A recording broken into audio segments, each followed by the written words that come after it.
Alright, boys, we will be live soon, in like 2 minutes. The stream is up.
You're listening to the Black Eagles podcast with Sinan Schwarting and Kaan Bayazit. Ahmet Dursun Sergen aldı. Sergen Bülent yan yana. Sergen Bülent. Sergen. Yanında Tumer var. Tumer'e doğru aksiyon kaybetti.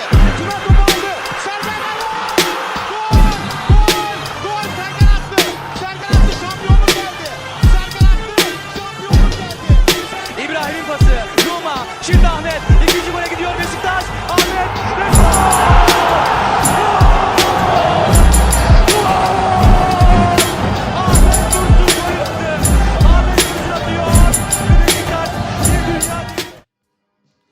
Hello, ladies and gentlemen, and welcome back to the Black Eagles podcast. It's been a busy week. I've been recording a couple of videos, as you may have seen already. But we have a new striker. It's big news. It's, of course, been hanging in the air. We talked about it briefly on Monday during our Euro 2024 special already, but it's now official. Beşiktaş have, well, official. The signature still has to be put on the paper after the medical, but it is official. Ciro Immobile is the new Beşiktaş striker. My name is Kaan Bayazit, and as always, I am joined by my co-hosts Sinan Schwarting, live from New York City, and Kartal Ogur from Scotland. Sinan, let's start with you. First reaction about Ciro Immobile joining Beşiktaş. I'm thrilled, honestly. Like I've been kind of coy about it, because it's been a hot button issue for a little while now, among fans because of his age and the kind of debate. And my whole thing about entering a debate is like, is this person definitely going to be a Beşiktaş player, or are we just like fighting and like causing problems amongst each other for no reason? But so now that he's actually with us, I'll go on the record as saying I'm for it. I think, especially given that Angel Di Maria's off, which is a whole other news point perhaps. I feel like we need experience. You've got to kind of spread it around, have a little bit on each line. And so, like assuming, we also probably now need to focus on having a backup for him, but he should be a really solid pickup. I mean, he was the best striker in Serie A 2 years ago, which like you couldn't say that about Mario Gomez before he arrived, that he was the best striker in whatever league he was in 2 years prior, because I don't think it was Serie A. Maybe that was still the Bundesliga. But he's been this regardless, it's Serie A is a top-notch league, and it's kind of in the ascendancy again. So it's no small thing to be able to say that we got the best striker from Serie A of 2 seasons ago. Even though, yes, he is on the decline, and that's a whole other conversation which we'll get into. But I have a feeling he'll tear the league apart, personally. Yeah. Kartal, you were less positive, Kartal. Have you come around at all at this point? Have you watched the interview that I did with Vittorio Campanile, I should say, from the LAZIO ROMA podcast? Did he sway you one way or the other, maybe? I can't say I've been swayed in any way at all, to be honest. I still don't think it was the right move. Just based off of the argument I made on the last episode, we all kind of agreed that it was a risky transfer. It's a 34-year-old who, at his peak, as Sinan said, even 2 years ago, was the best striker in Serie A and has won the Serie A Golden Boot 4 times. He's even won the European Golden Boot once as well. Phenomenal striker, great career. But the fact is, he has been on a big decline the last 2 seasons and did have a very poor season last season. So I think it's a big risk because of that. I don't think it's the best move, but obviously now he's Beşiktaş's player. For me now, he's the best striker in the world. Now he's recently put on a t-shirt with an eagle on it, done the eagle claw with Hussein Yücel, so he's our striker now, so he's the best striker in the world now. But obviously I still don't think it was the best move, but hopefully, fingers crossed, I'm wrong. I want to be wrong, and I'm going to support him with all I have for this season, and hopefully we can do great things together and do well in Europe. Hopefully win some trophies as well. That'd be great. Yeah, and if you're joining us for the first time, if you're perhaps a LAZIO Roma supporter and you're watching the Black Eagles podcast, welcome. Get our reaction. Welcome, of course. Don't forget to click the subscribe button and hit that notification bell, and get in on the fun. And leave a comment, of course. Join the live chat if you have any questions about Beşiktaş, about Ciro Immobile, as Beşiktaş fans, of course. If you guys have any questions for us, just let us know. And please do interact with us. We always appreciate a lively chat. Yeah, I mean, look, I think we spoke a little bit about it on Monday already. It is, of course, a player that didn't have the best season last season. I think that much is clear. You can't deny that. 7 goals in Serie A, of which 7 were a penalty. 4 were a penalty, pardon me. But then, yeah, he still did have that good Champions League performance, at least. 4 goals in the Champions League, including one against Bayern München. That was a penalty, however.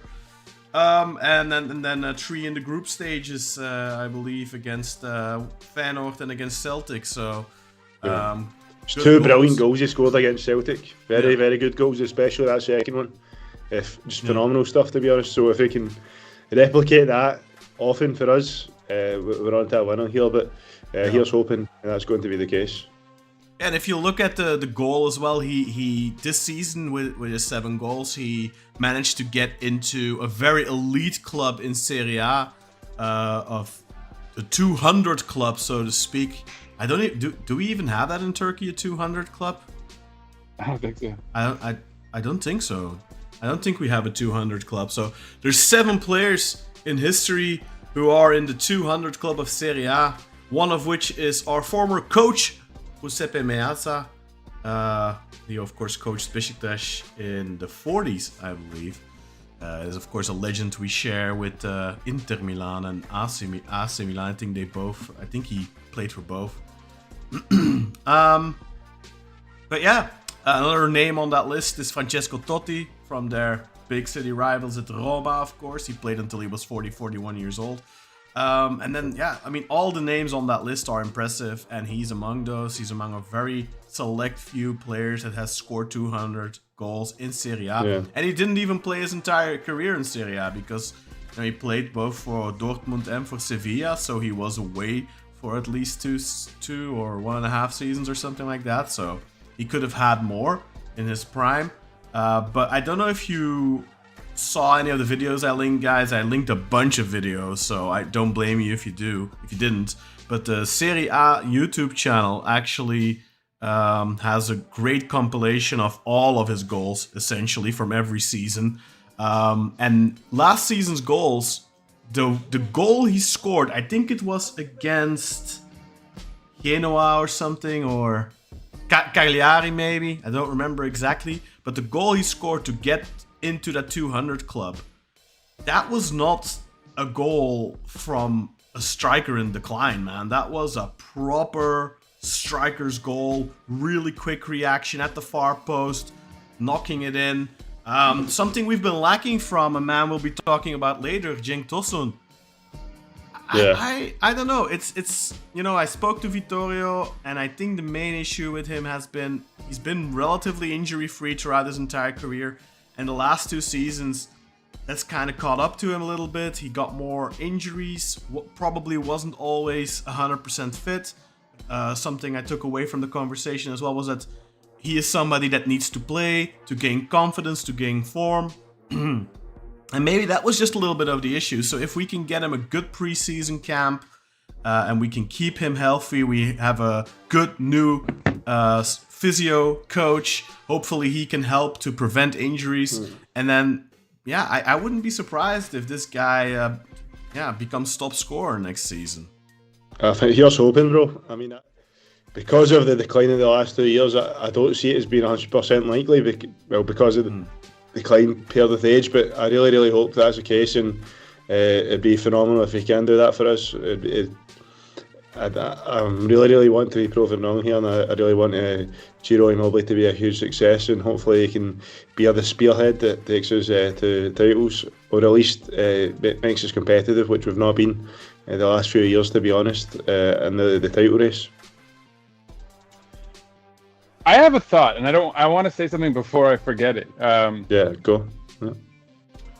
I feel like a huge aspect that we need to focus on when we talk about Ciro Immobile's decline, which is evident. I mean, I'm not saying it doesn't exist, but it's also worth noting that he's maybe on a decline skill-wise, but he's now taken a step down as far as the quality of the league he's in.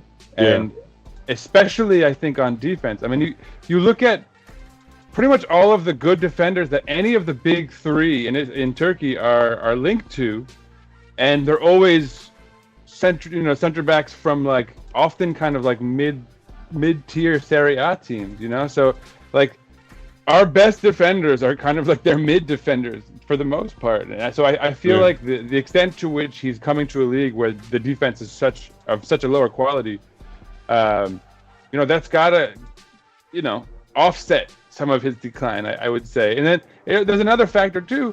I don't, you guys might need to correct me on this, but I think there are probably not a lot of players with Rafa Silva's skill set in general. But I would probably, I doubt he had someone on Lazio who was setting him up to the extent that Rafa Silva should be able to. This season. He certainly did. He had Luis Alberto over the last couple of years. That guy's pretty but good. He went to Saudi. He went to Saudi, I think, the beginning of last season. But he had Daichi Kamada. He had Kamada this season. Don't forget that. But Lazio definitely lost a lot of key players that were very essential over the last. He went to Saudi. Milinkovic Savic and then Luis Alberto were both huge players for them, and obviously both of them left over the last 12, 20, 24 months. I don't know exactly, 18 months maybe. I don't know. Yeah, and another thing to note for basically Immobile's benefit, to give him the kind of benefit of the doubt in terms of that decline. Lazio had a very bad season last season, and their coach Sarri was criticised a lot. Even I was reading stuff today where people who have actually watched the games from last season, they felt Immobile was coming too deep to get the ball, and the guy's a fox in the box. So if you're taking away from his bread and butter, can you really question why the guy's not scoring as many goals?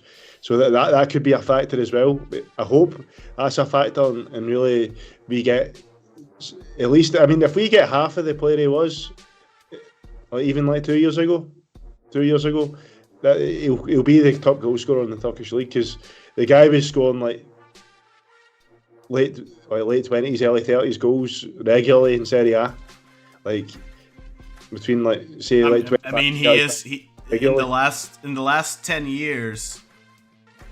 Even though he's only played 8 of those 10 years in Italy, or 8.5, he is the top scorer in Serie A. Yeah, it's crazy. When Cristiano Ronaldo went to Juventus, he didn't become top scorer. Ciro Immobile became top scorer.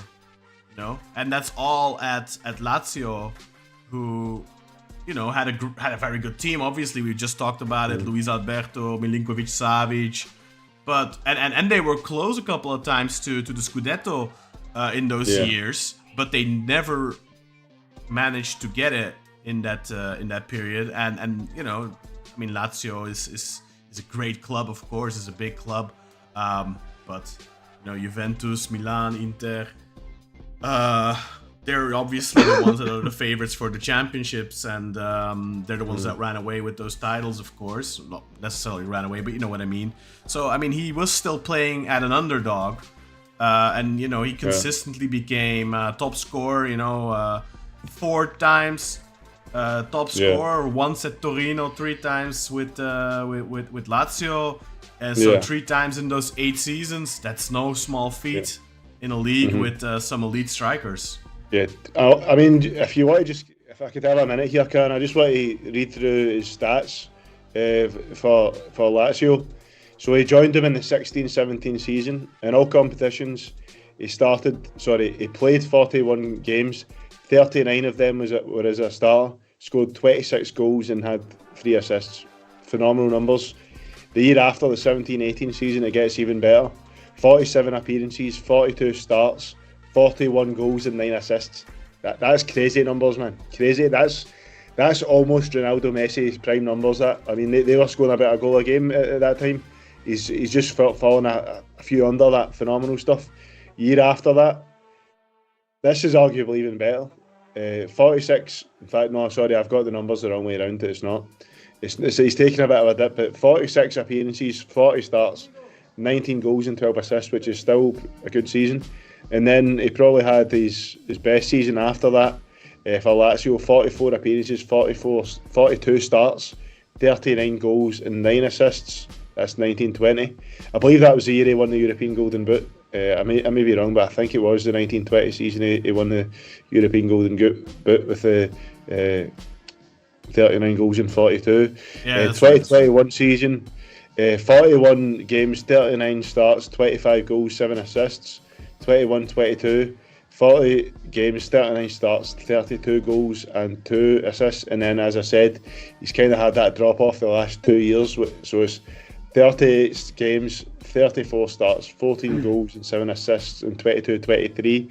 And then in 23-24, it was obviously his worst season. It was 43 games, 30 starts, 11 goals and 1 assist. So you're talking about a guy that's had in 1, 2, 3, 4, 5, 6, 7, 8 seasons, 5 out of the 8 are elite.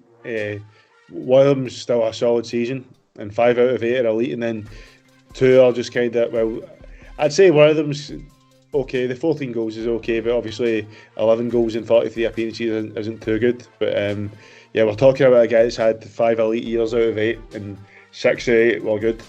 So like, the guy's just a proven goal scorer. He's a goal machine, and also, as you said, he had some great seasons with the likes of Torino, and even one very good year with Pescara before that. The guy's that was in Serie B. Yeah.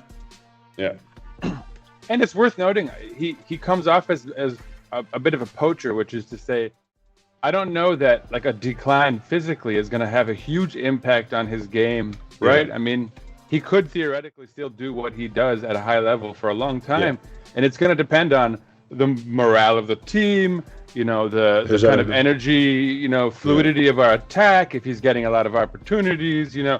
But you could, it's hard to imagine him not scoring 10 goals. Let me put it that way, right? And then like whether he scores more than that or not is a question of like injuries. I would say more injuries than form, right? Like, and like how well the team is operating, and if we, you know, like there's obviously the chance, and it's probably worth mentioning. I think when you bring in a guy like Ciro Immobile, and when you bring in a core of older guys in general, to best make use of that, you want to bring in some younger guys who are going to benefit from their experience, who are going to learn from them, kind of, you know, go under their wing and all that type of thing. And especially given Ciro Immobile's kind of form and age, and Kaan, maybe you want to talk about his injury history. It's actually not like profligate or anything, but I mean, he's getting up there. And he's not had any massive career jeopardizing injuries or anything like that. It's really just a bunch of hamstring injuries the last season and a half, 2 seasons or so. Whereas like short-term things, right? Yeah, they were. They were all relatively short-term things, but I mean, obviously, a hamstring injury is gonna take you out a couple of weeks. He missed some games here and there. I mean, he's still featured in 31 out of a potential 38 Serie A matches this season. He did only start 21 of those, though, and from those 21, he was also subbed off 18 times. So I really think it's just this season in particular. It looks like it was a little bit of an issue of where maybe they rushed him back a little bit too quick. They felt like they couldn't really do without him, and yeah, maybe just should have rested him a little bit longer, let him recover properly. Obviously, I'm just 100% speculating on that, but yeah, it didn't seem like they really had a striker that could fill his boots. But anyway, so just to round off that point, though, where I was going with it is that given where he is in his career, it's likely we'll need a good backup for him. And I think there's a debate to be had. First of all, right now we have Semi Kilicsoy, and for all the criticism of certain guys' age or this or that, one clear masterstroke is that we've covered three huge, we've ticked off 3 boxes without requiring us to sell Semi Kilicsoy or Ernest Muçi. So for right now, we've made these upgrades and we've been able to keep some of our best talent, right? And so they could theoretically be some of those young guys learning under this experience. And then on top of that, you have a guy like Semi Kilicsoy who I think you want to develop his ability as a striker, especially given the situation with the national side maybe, and just, that there's a void that he could fill. So you could spell Ciro Immobile with Semi Kilicsoy and then keep rotating him, play him on the wing whenever you've got Immobile starting. And when Immobile, you want to give him rotate him out, give him a rest or whatever, you could put Semi up top. That would be a good way to kind of utilize Semi and kind of develop him, in multiple positions. Or if you say, if we sell Semi, or if they've for some reason committed to him being a starter on the wing, because it's probably worth noting we have not brought in any other wingers, with the exception of perhaps Rafa Silva. We'll go into that later. But so, I think if we do bring in a backup, there's talk about like Kevin Carlos guy or whatever. Like there was talk about Weghorst. I'd much rather get a young guy personally who could kind of stick around longer term, maybe get some resale value, learn from Ciro Immobile, and a 23-year-old, for example. Like I think that was how old Kevin Carlos was. Yeah. If he had a year or two under Ciro Immobile, and a year or two under him at this age means playing quite a bit too. But then getting another year as a full-time starter, you could see him upping his value a lot with the sort of knowledge that he gains from playing underneath Ciro Immobile for a while, and then becoming worth a lot more and making us a ton of money in like 2-3 years. So, for me, getting someone young to sort of like be Ciro's apprentice, or putting Semi Kilicsoy there, Mustafa, Hekimolu, already, like they're already guys where we're going to gain so much from having around. So yeah, I mean, I don't know.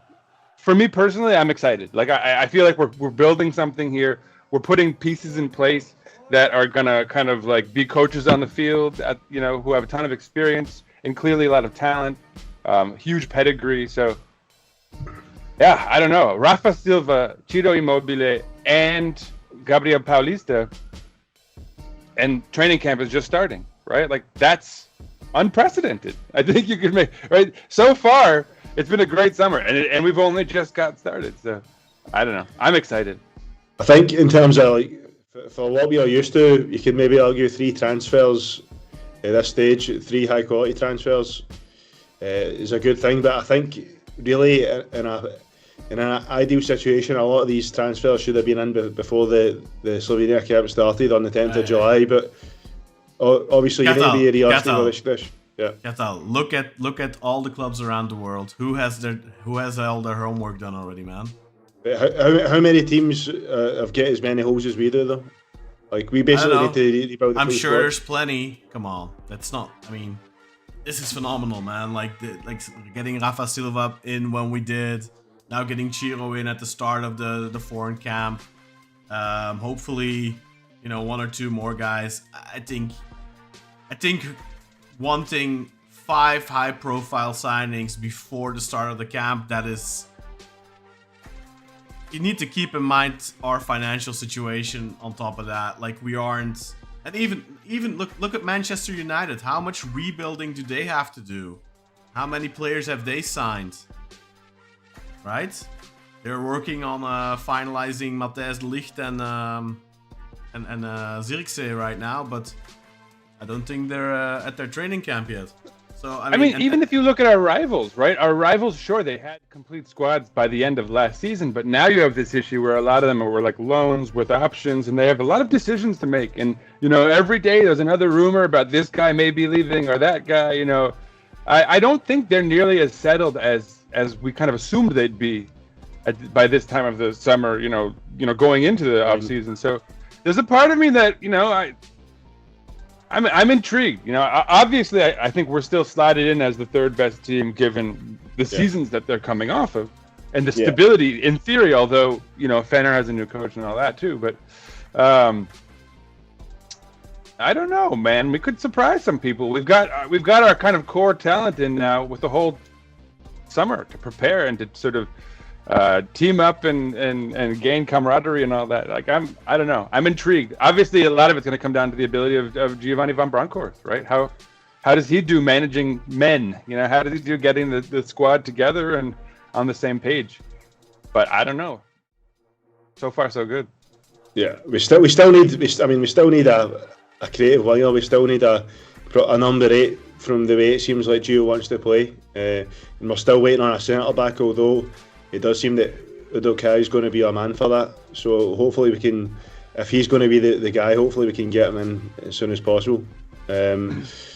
But also there's been, I don't know if you want to go to the next segment, Kaan, but we've had some interesting news about a potential left back transfer. If you want to talk about that. Well, shouldn't we move over to the live feed? Is that happening right now? I'm trying to track They're not long in there. So I don't think it's good. They're going to land soon. Oh, sorry, I clicked the wrong button there. That would be confusing. Oh, we're out, guys. Sorry, that's it. No, I was hitting my F5. I was hitting my F5 button. I think I hit. That was F5. I keybound it to F5. Great. Brilliance for me. No, I'm refreshing the Beşiktaş YouTube channel right now to see whether or not they're going live, but they aren't yet so far. I still think there's plenty to talk about with Ciro. If you guys want to talk about other stuff already, but I just want to highlight again, and I know Kartal already did, but 201 goals in Serie A, 4 times capocannoniere, which means top scorer in Serie A. 1 time European Golden Boot, as Kartal has already said. 207 goals for Lazio Roma in total in 8 seasons. And he's also scored 17 goals for the national team in 57 appearances. On top of that, 8 assists as well. He's not that well, how should I say, respected for the national team. He's been absolutely phenomenal for Lazio, but for the A team, for Italy, I don't know if, obviously, I only watch Italy during the European Cups because they haven't been at the World Cup for a while.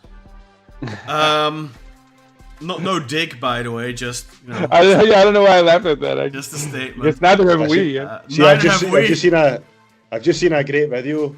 Haber Kartal has shared it.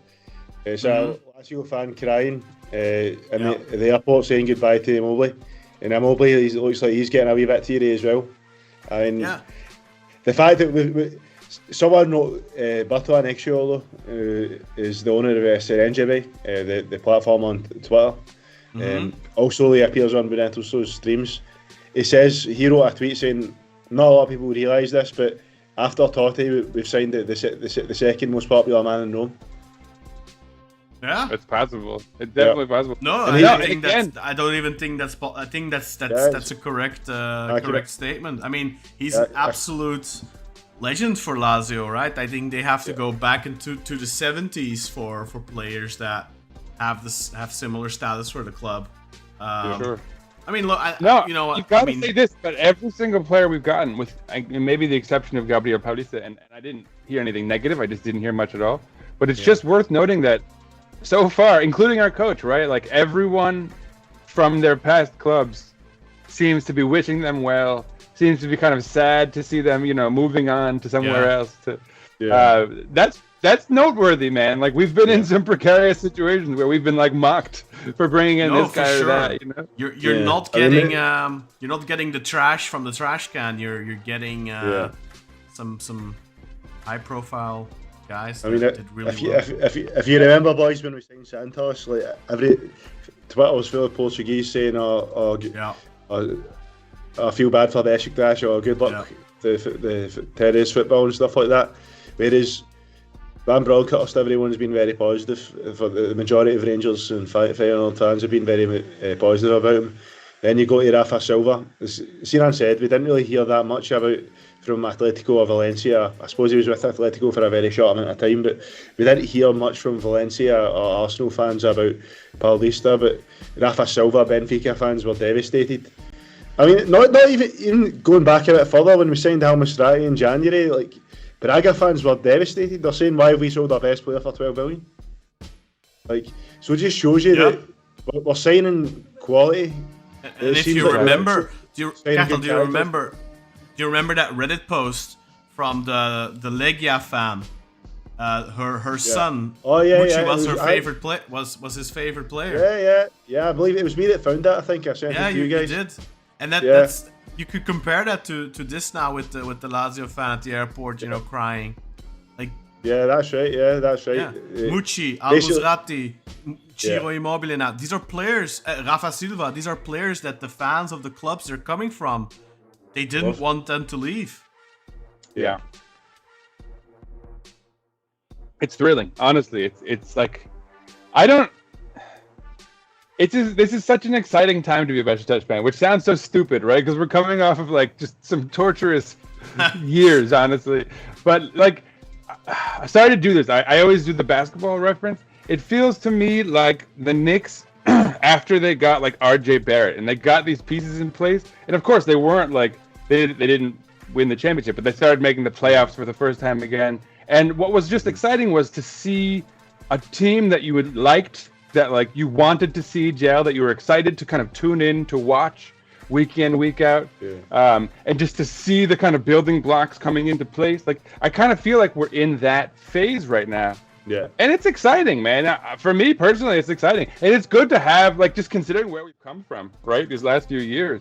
It's just great to be able to go into a season with this kind of enthusiasm and this kind of wonderment, there's a lot. There's just so many question marks about this season, but so much, like, in a positive sense. Like, could this be, could this and that work out, and obviously, like, there's still some things that have to be resolved as well, but like there's even some excitement for me personally, like with the new coach, with Giovanni coming in, and like seeing some of our other players with fresh eyes, right? You saw like Aydin Hasic is elevating himself back into contention maybe for a rotation spot, right? I mean, there's all these Onana, and I thought maybe Montero, and supposedly Giovanni Van Bronckhorst had said something positive about him, but he's somehow since been made Kadrodici. There's some speculation maybe there are transfer offers out for him already, and like he could be, it wouldn't surprise me because he had a good season with Aruca. Maybe they came in and offered, 5 mil or something, right? Only thing about that, Sinan, is it's been a few days since the camp. Well, it's been 2 days since the camp started, 3 days since that was announced. I'd kind of think if there was a serious offer on the table, maybe it'd be done by now. But who knows? Hopefully that's the case. But Kartal, we learned about Immobile. When was it? Monday. Was it Monday? Yeah. And it took. Now it's Friday, right? And it was I do understand that. Yeah. It was already. I understand that. Done. Yeah. On Monday, I suppose. But at the same time, Kaan, is like we've not really even heard anything in the media about Montero saying, there's an offer from here or there. No, there were some rumors from 2 Spanish clubs, but I forgot. I forgot about it. I just didn't see anything concrete, but maybe you did. I missed it. I mean, whether it's concrete or not, I can't say. I don't remember. I just remember seeing it.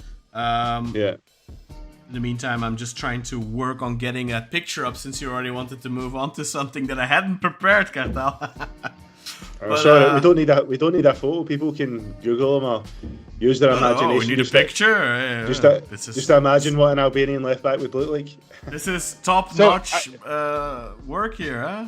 Well, Kaan is picking up an image, and I wonder if it's the one that I'm thinking of. I think it's worth noting that Kaan might be a secret agent of some sort, a spy. It's not that. He's maybe he's on the board, or he's secretly got. Because, dude, it's worth noting. I remember. So last night I was like, guys, I think we have to cancel the podcast tomorrow. We don't have any news. And Kaan was like, I think it's gonna happen tomorrow. He was like, yeah, sure, we will. If there's nothing to talk about, but he's like, I think it's gonna happen tomorrow. And it just so happens that this trickster over here schedules the podcast for 30 minutes before Ciro Immobile shows up in Istanbul. Yeah, okay, pal. And then we learned that this Albanian, there he is, he's on the plane. Kartal's showing he's on the plane.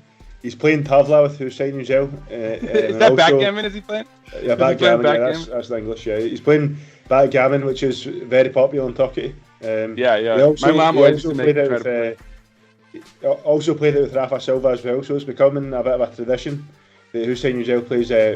We call it in Turkey, they call it Tavla, but obviously the English is backgammon. That Hüseyin Yücel plays backgammon with the new signings. So that's just something I think is quite cool. Backgammon? Backgammon. You know the thing with the white and the black little brown things. And you've surely seen it in Turkey, Kaan. They call it. Yeah, tabla. I'm sure you've seen backgammon. I only know. Even okay. just I only know. Okay, bro. But yeah, I've got the image up now. My wizardry has no bounds. Well, and I didn't get to finish my story. So yeah, go ahead. Kaan interviewed someone about Muçi last year. And this guy was like, who you really have to look out for is this left back. And so this guy must think that Kaan got him an interview or something. Because, he told him, here's a prospect, you got to look out for him. And then suddenly Beşiktaş comes in, supposedly with an offer, we're looking at him. So, I don't know, Kaan. If you want to reveal anything on this episode about your secret connections, no, I don't know. Feel free. No. I know nothing. But, I do remember, I had the conversation with them at the time. I think I did an interview with them about Ray Manay. Because he was doing so well in Turkey and they wanted to know about him actually. And we just kept in touch. Then, obviously Muçi came and we kept in touch. And he told me about this guy, plays for Spartak or Lokomotiv Moscow, I forget now. He's 22, 23 years old, and he said, look, this is the biggest talent in Albania, essentially. He's gonna end up playing for Real Madrid or something at some point. And, obviously I took note of that name, and I kind of felt like we were going to need a new, younger, energetic fullback, left wing back, whatever you want to call it, in the summer, and I just saw the name pop up a couple of days ago, and I was like, oh my god, I really hope this happens, because this, if he is half as good as I am told by Claudio Nedreneja, I think his name is. I probably butchered his last name now. Just quickly looking in my WhatsApp messages here, because I actually messaged him earlier as well, because then there's more news today came out about it. Nedreja. So yeah, today I think Kartal's favorite account 90 plus posted about it. And then was it yesterday, I think, that it was Nicolo Schira, the Italian journalist who I think I've heckled in the past for being a clickbaiter. A troll. Yeah, no, a massive interaction whore when it comes to Turkish clubs. But, he came out with it. I posted it at the time. I'm like, yeah, this is a guy that usually just, likes to talk shit.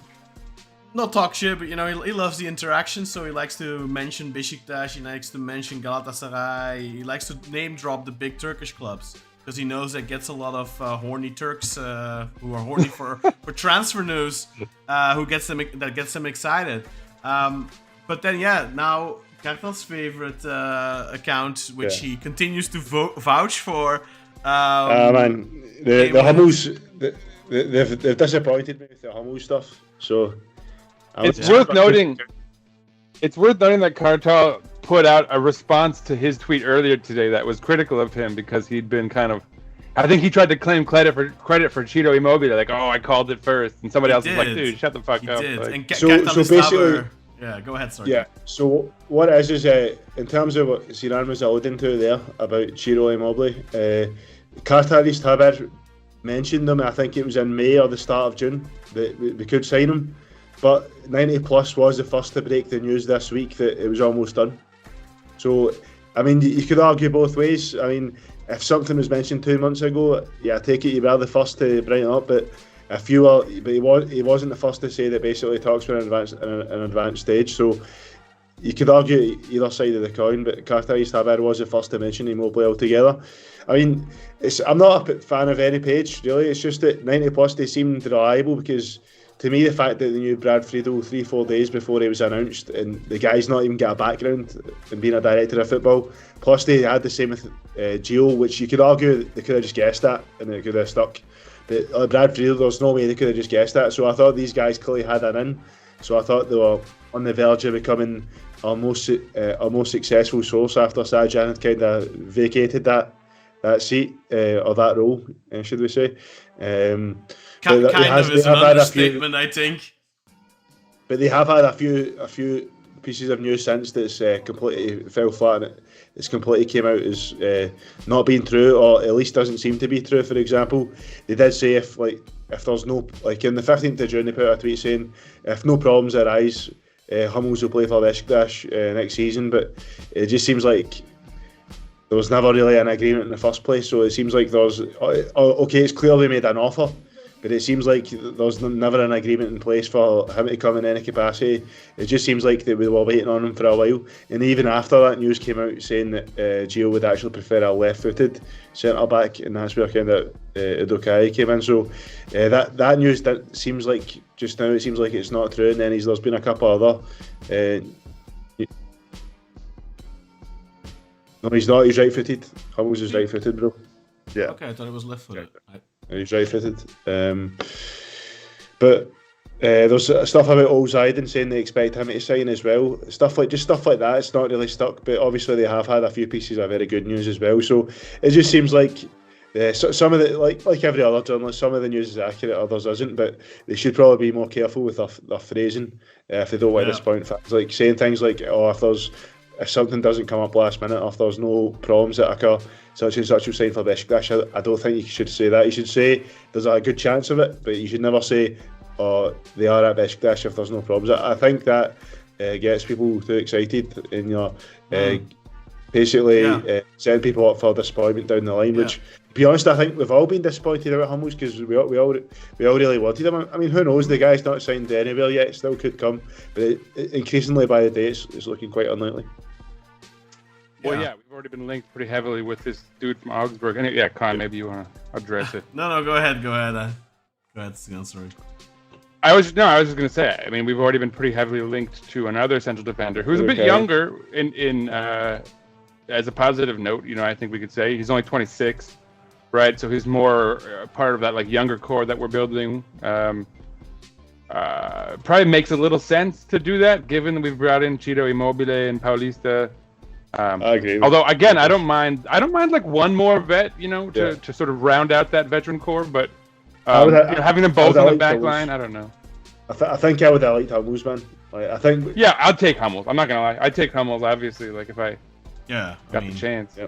I think in an ideal world, I would have preferred like Felix and Hummels over Paulista, because that way the older guy's that proper leader. Yeah, to have the one young and the But although we'll see, man. Maybe Gabriel Paulista will be like a huge, gem that we've found, because he looked really solid in those brief moments we saw in that first friendly. Yeah, I mean, I think it seems like neither of our two centre backs are, from what we've read and stuff like that, none of them are elite ball players, but it seems like both of them are decent with the ball at their feet. They are like good enough. So like as Kaan said in the group chat before, like for the Super League we don't really need an elite ball player. The fact that we've got two guys now that are comfortable with their feet is a big upgrade on what we had last year. Because let's be honest, like the centre back pairings that we used for the most part of last season, neither centre back was very good with their feet. I mean, Worrell was okay. I mean, Bakhtiar was good with his feet when he played, but that's because he's a midfielder normally. But he didn't really play that much. It was only a few games. So the fact that we've now got two, or we could have two centre backs. Obviously, Felix hasn't came yet. We could have two centre backs that are pretty good with their feet. If not elite, they're still good enough to do the job. It's still certainly an upgrade over last year. Yeah, and about Felix Uduokhai, who you can now see on your screen. You can actually go and check out our video, my interview with Kevin Hatchard, who is a Bundesliga commentator for the English feed of the Bundesliga. You can go check out that interview. It's only 9 minutes, but it's very informative. I think he got straight to the point, highlighted the players' strengths, his key features and all that. So very informative 9-minute video. Definitely worth to watch. But yeah, just quickly summarizing maybe about what he said is good with his feet, strong, tall, a very good Bundesliga level defender. Maybe hasn't quite reached the heights that they expected him to reach a couple of years ago, but it is worth noting. I think he was on the 100, the list from 100 players under 19 or whatever, or 18 to watch a couple of years ago. Was part of the Olympic squad from Germany, played for all the youth levels for the Germans. So I mean, look, it's a guy that's clearly got a decent pedigree. We'd be his first major club if you don't count Wolfsburg, which I don't. No disrespect to Wolfsburg, but I mean, look, there's a difference. It is between, what it is. Yeah. Yeah, I mean, look, they've won the Bundesliga a few times and all that, but like they're not a contender, let's be honest, and or a regular contender. So I definitely think this would be a big step up in terms of pressure and all that. But in terms of level, of course, the Bundesliga is a very high level. He's a good age, 26 years old. He's still about to come into his prime. I think the main concern with him is his injury history. He's had some injuries. Nothing massive, no ACL injuries or anything like that, but he has missed his fair share of games in the past couple of years. So that's my only concern with him, really. The thing about Felix, I've not looked into it myself, but one of the boys on Parental streams was saying that he's not actually, Badjan his name is, he said he's not had any injuries this past year. Yeah. He had quite a few injury problems before, but this season he's remained completely injury free. So let's just hope, if he is our left centre back for next season, that he can continue that trend and stay healthy throughout his tenure with us. And hopefully, I mean, 26 years old, I think is a perfect age for a centre back to come and play a couple of years, and then we could sell him on for big bucks if he does well for us. Yeah, I don't have any information about Felix Uduokhai. We already mentioned his name sounds great because it sounds like Tolkien's, Urukai. But one thing I'll say, very superficially, I did a little FM research, little Football Manager bit work there, and so basically, like, they still had Beşi, in my FM file. I like fast forwarded a year to see, because it starts at the beginning of last year, and Beşi is still the highest rated defender for Beşiktaş, but Uduokhai is basically like right there skill wise and better than Carly, according to the FM scouts. So he would somewhat definitively from the like superficial video game analyst perspective, he would definitely be our best defender statistically. I wouldn't say that though, because like Missouri Paulista. the football manager. Oh, I forgot about. I didn't even check Paulista actually. Wow, I forgot. The football manager data scouts are actually they have a lot. They're pretty good. Exactly. No, they actually have a lot of professional scouts that work for them. It's not like EA. EA just have a bunch of kids and stuff, that do it. Like the FIFA games are not done by professionals, like the scouting, but Football Manager are actually done by professional. Not all of them, obviously, but like a fair amount of them are professional scouts. If you remember, I've had Oliver Zissiger on several times on the podcast in the past. He is actually somebody that works for Football Manager, has been a professional scout for years. Now he's a sporting director in the Swiss second division. The club eludes me, but yeah, I mean, there's proper football professionals that work for Sports Interactive and for the Sega and for Sega for those Football Manager games. So I know I wouldn't highly recommend using Football Manager as your scouting tool, but I think it's similar to using FOTMob and stuff like that. You go into it, you look at the statistics, you use it as a supporting source, so to speak. And you can go into Football Manager and look at certain players, especially more well-known players, established players. And usually, their ratings are based on something. When you have like a 16, 17-year-old, you take it with a big pinch of salt because, yeah, maybe somebody saw him play, but like, obviously those, and always those statistics are interpretation. But the most important thing is when you judge a player, obviously, is the eye test. But, statistics from FOTMob, statistics from Opta, whatever you use, very good. And also, I think, Football Manager gives you an indication of what a person who probably is more, how should I put it? It's probably more adequate at judging talent of a player thinks of the player. It doesn't mean the player is good de facto, the player is bad de facto. You can have biased opinions, all that kind of stuff. Just like in FIFA, I'm sure, if you guys play FIFA and sometimes you think you see a player with a rating. Like, for example, Abdul Kerim Bardakci has an 80 rating in FIFA. Is he a good defender? Yeah, he's a good defender. Is he 80 good? I don't think so. That's up to you if you think he is or not. He isn't. But like, those are opinions by often fans. So, something to keep in mind. But I think Football Manager is a much better source than FIFA, and I know a lot of football fans use FIFA as their scouting tool. So, if you're gonna use a game, use Football Manager for sure. Did I rant you to sleep, Sinan? Hello? Sinan, what's happening, man? We can't hear you. I put it on mute. yourself. Sorry about that. I put it on mute. That was completely. I was like, why are they not reacting to me? What's going on? Whoops. Sorry about that. Yeah, no. Thank you, Kaan. I fully agree with your analysis on Football Manager being better than FIFA. Like, totally. And they have like a whole staff. They have professionals and like rely on actual scouts. I mean, it's a completely different operation. But so yeah, with that said, at a very superficial level, we could be getting a great player. And the fact that he's only 26, unlike Bailly, right, for example, or even unlike Kali, right? Like he's someone that we could actually develop a little bit and make theoretically good money off of. Maybe like Kim Min-jae, think Kim Min-jae or Attila Jalai, right? There's capacity for some money making here. Or you have a defender for the next 5 years. That's also a possibility. Yeah, and like neither one is a bad one.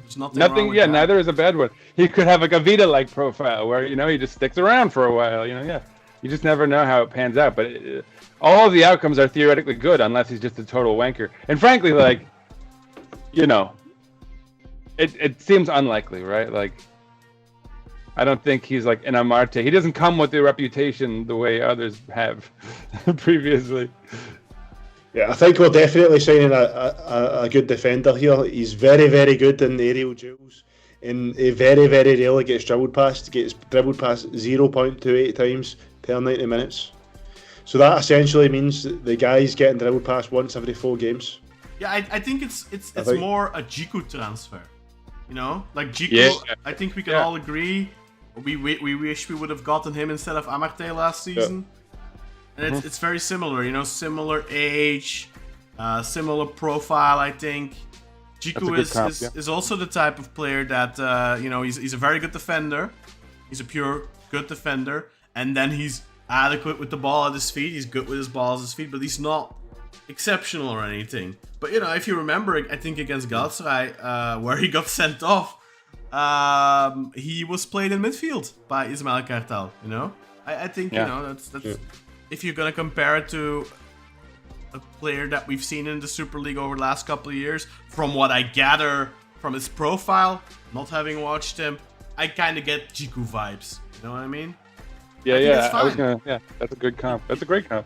Yeah, you don't need. I don't think anyone on Fen Air is like anti-Jiku actually. So that's do you want Kaan? Maybe you want to check the live feed to see if we're live there yet. Meanwhile, should I check? Should I do comments? Checked. Go ahead. Oh, yeah. What did you want to say? Should we do comments from our listeners for a moment? Yeah, let's go to comments. Let's go to comments for sure. All right, so I'll go all the way back. We've got a few. So we've got Mario who checked in initially. He said, "While I'm excited for Immobile, we shouldn't fall into that hype trap. Let's see what he can do first. People are making him out to be a savior already, and he hasn't even landed." Which I think he's calling for calm, right? I don't think he's poo-pooing on Immobile. And then he even says, "I'm just keeping it real." He said later he doesn't want anyone to think he's being pessimistic. Just kind of don't put too much expectation on him, for whatever it's worth. Umer Gunal said 2018 was the year he scored bangers in capital. It's in goal compilations for 2018 even. So yeah, I mean there seems to be measured responses, but nothing too negative until someone else. I don't want to talk about the Cenk stuff yet. We'll get there later. Oh yeah, Orhan Yigit said, "Don't you think he's slow and weaker physically? The most important is how Beşiktaş will play. I think 65% of success depends on the game played by the team collectively." Any comments on that, guys? Yeah, I think that's very true. If we play good football, we create a lot of chances and create those chances for Ciro. I think he's going to score a lot of goals. If it's going to be like Lazio last season, where from what people are saying he's had to come deep a lot and not getting the ball in the right areas, he's going to struggle. So if we can create a lot of chances for him, why not? Because you're never going to lose that knack for goals. You might lose your pace, you might lose your strength, but a natural goal scorer like Ciro, if you're able to find him in the box in good positions enough times, the guy's going to score goals. So it's all about how we create for him. If it's like, he's not going to be like Abu Bakar in the second half of 22-23 and create goals out of nothing. That's not the type of player he is. But if we can get this guy in the goal scoring positions, the guy's one of the best finishers there is, and he's going to score goals. So I do believe that's true. It's about how he plays a collective. Yeah, I fully agree with that. I think if you have Rafa Silva, if you have Ernest Muçi, if you have Al Musrati, hopefully, if Jetson leaves, he's not gone yet. If Jetson leaves, we get a good number 8 that has a little bit more creativity, passing ability with him. And then obviously we still need to get a good creative winger. If you get like a Berghuis type or somebody who Kartal will talk about in a bit. I've got a plea to make to Hassan Arat. That profile of winger, if you get those players, I mean, if you look at last season's the first half of last season, and then you compare to what we already have now, if we struggle to create chances, then there's something deeply wrong. We have already, without the creative winger, which I still very much think we need, I think we already have quite a bit of quality. And Ciro Immobile, yeah, he's he's described a little bit as a poacher, but also the way that people have, obviously Vittorio, if you guys have watched that interview with Vittorio Campanile, go watch it after this. It's a 20-minute video with a Lazio fan who was very passionate and very well opinionated, well informed. He gave some great insights. And the sense I get from him, but also from other people that I've spoken to, he isn't a player that just sits in the box and waits. He's somebody that gets involved, somebody that helps his team out a lot, that takes responsibility, that fights, that helps him defend. Which Vittorio actually pointed out something that he should do less of to save energy. Because he's getting older, of course. He isn't 29, 28 years old anymore. He's 34. But... And Kaan, just to confirm what you said about your interview, by the way, I thought you should hear this. Carlito, not Mario, for anyone who may have confused the two. He said that it was an insightful interview, Kaan, especially the reasons why it made sense for Lazio to let him go. Also gave some idea how the negotiations must have went. So you have an endorsement among our listeners. I think that's important. Real quick though, and before I wanted to cut you off because there's some more negative criticism. Lambo Holy Grail, who's new to the chat, said, I don't know what is expected of Ciro, but prepare, I think he means, prepare to be disappointed. His play is just not any good at all anymore. But then he says, the best I can say about him is that he is good at goal scoring, which is, that's what we brought him for. So I don't really know what to make of that. He likes... not saying them to defend. Yeah, and then he says he likes slide rule passes, and he wants to work very tight with an attacking midfielder. So Rafa Silva, a big advantage of Beşiktaş plays with 0 high balls. We don't have anyone on the wing yet, so that could be good.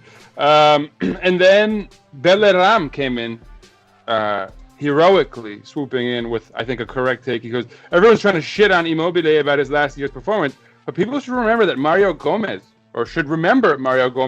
before he came to us, he was also... It's very different, though. It is a little different. No, it's very different because Gomez had different because he wasn't as old, but I think if you don't believe that Immobile has declined physically to the extent that some people do, then you could probably make the claim that you could see him having a similar resurgence. Yeah, but obviously there's a big difference there in the fact that Gomez was 30 when he first came to us. 29. He's 4 years older, 34. I think he was born in 1985, came in 2015, so he was 30. I don't know if his birthday was...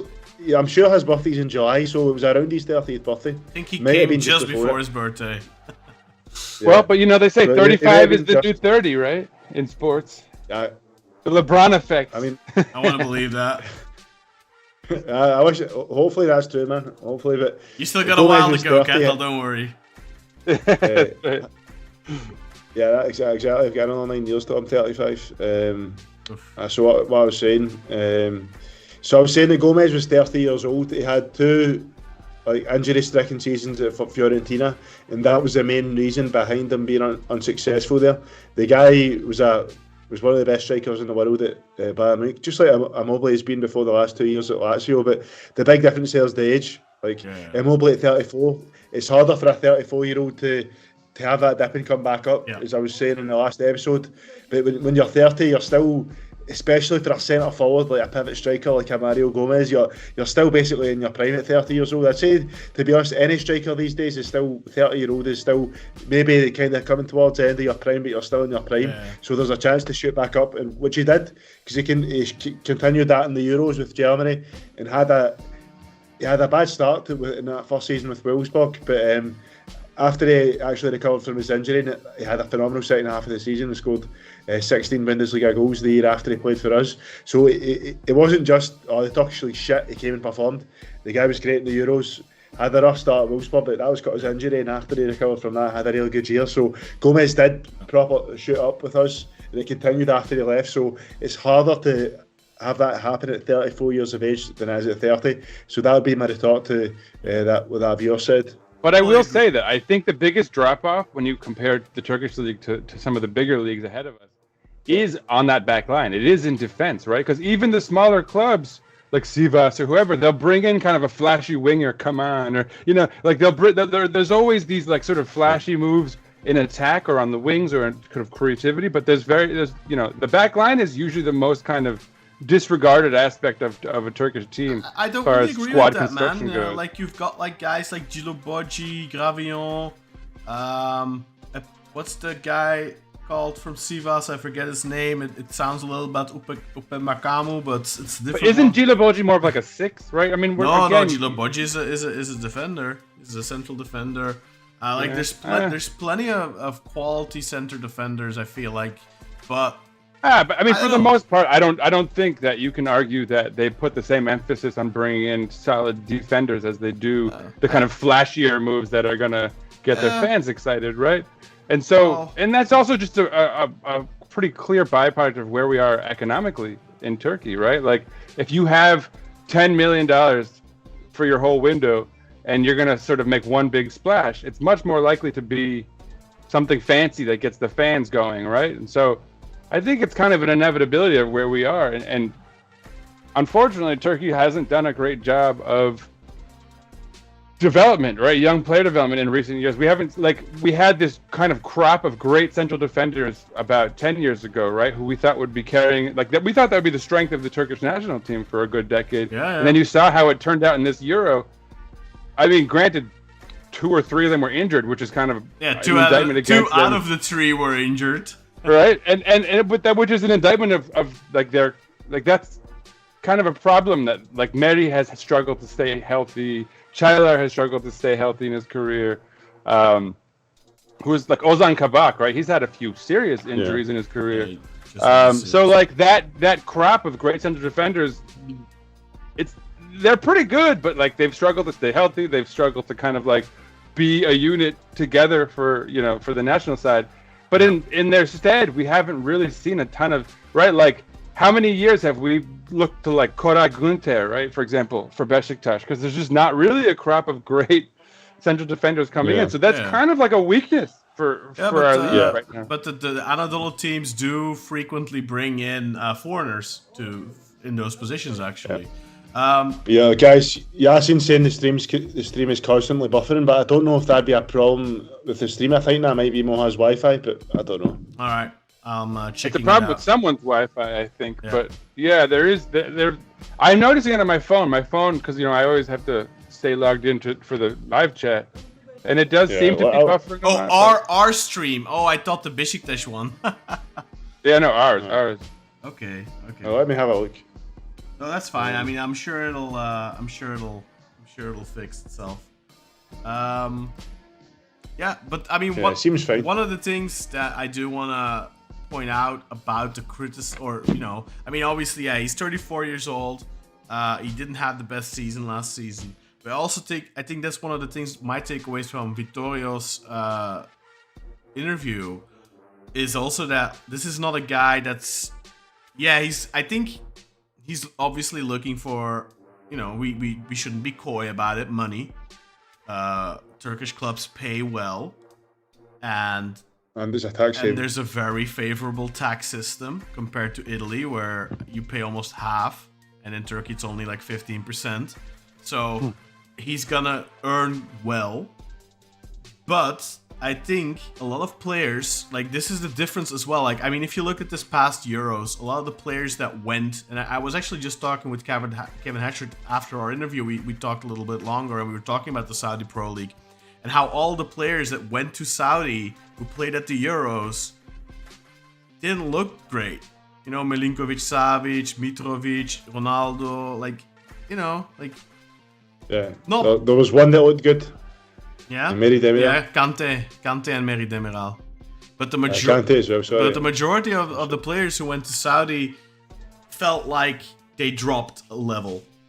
And I think the difference, there's a big difference with the Turkish league, is we can have players coming to our league and they still play at a high level. Wesley Sneijder is a good example. Didier Drogba is a good example. John Carew way back when is a good example. Quaresma, I mean, Pepe. even more recently, right? You've seen some guys get huge moves. I mean, we talked about Kim Min-jae, but like Sasha Bowie, right? Like, there are a lot of guys who have come to Turkey, advanced their careers quite significantly and made big moves to bigger clubs for lots of money. Sadly, it's generally benefited our rivals, but that's a whole other my problem. point is that the Turkish league is, without a shadow of a doubt, a step down in level.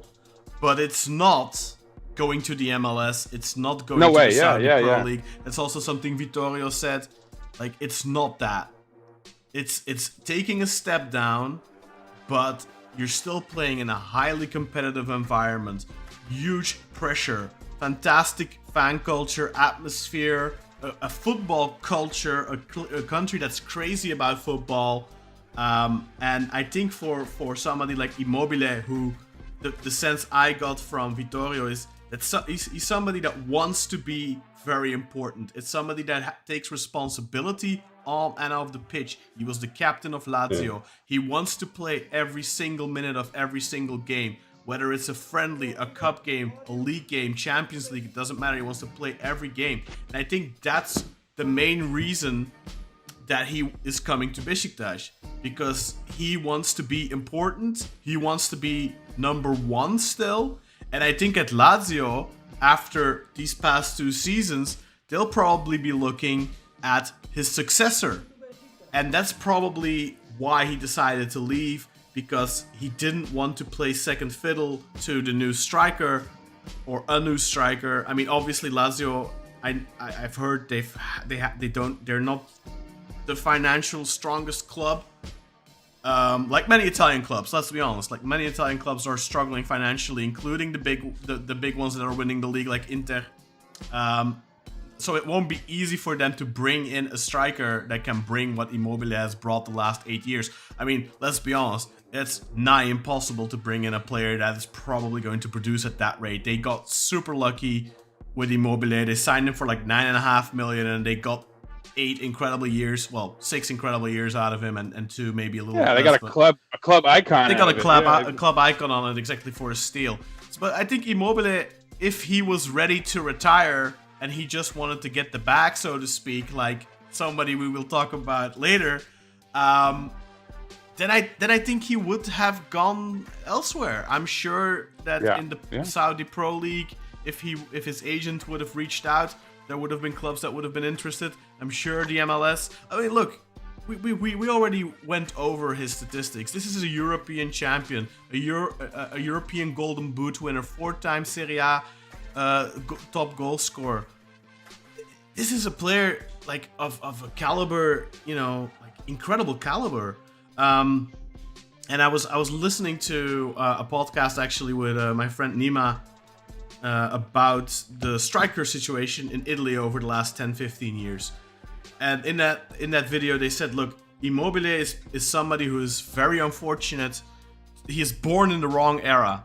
He's born in the Pep he's Guardiola. Like a people, right? No, he's not. No. I think that he isn't. No.